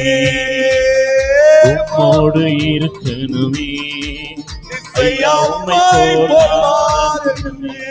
நல்ல வானத்துக்கு மேல கரங்களை தட்டி இயேசுவே நன்றி என்று சொல்லுங்க. எல்லாரும் சபையாக பேசின பிள்ளைகளை கர்த்தர் ஆசீர்வதிப்பார். அன்பு மகள்களை, அன்பு ஐயாமார்களை கர்த்தர் ஆசீர்வதிப்பார். எல்லா துதியும் எல்லா மகிமையும் கனமும் உமக்கே செலுத்துகிறோம். இயேசுவின் மூலம் ஜெபம் கேளும் நல்ல பிதாவே. சேர்ந்து சொல்லுவோம். என் ஆத்துமாவே கர்த்தரை ஸ்தோத்திரி, என் முழு உள்ளமே பரிசுத்த நாமத்தை ஸ்தோத்திரி. என் ஆத்துமாவே கர்த்தரை ஸ்தோத்திரி, அவர் செய்த சகல உபகாரங்களை மறவாது. நம்முடைய கர்த்தராகிய இயேசு கிறிஸ்துவினுடைய கிருபை, பிதாவாகிய தேவனுடைய அன்பும் பரிசுத்த ஆவியானுடைய வழி நடத்தலும் சமாதானமும் ஆசீர்வாதமும் உலகத்திலே எல்லா பரிசுத்தவான்களும் இன்னைக்கு கர்த்தருடைய வார்த்தையை சுமந்து வந்து பேசின தேவதாஸ்கர்களோடும் அன்பு பிள்ளைகளோடும் என் அன்பு கண்மனைகளாகிய உங்கள் அனைவரோடும் ஆண்டவர் இயேசப்பாவின் வருகை மட்டும் இருப்பதாக. ஆமென். இயேசு ராஜாவுக்கே, இயேசு ராஜாவுக்கே, இயேசு ராஜாவுக்கே வெற்றி பவனி செல்லுங்கள். God bless. இயேசுவே உங்களை தொட்டுட்டாரு, நான் தொட வேண்டியதில்லை.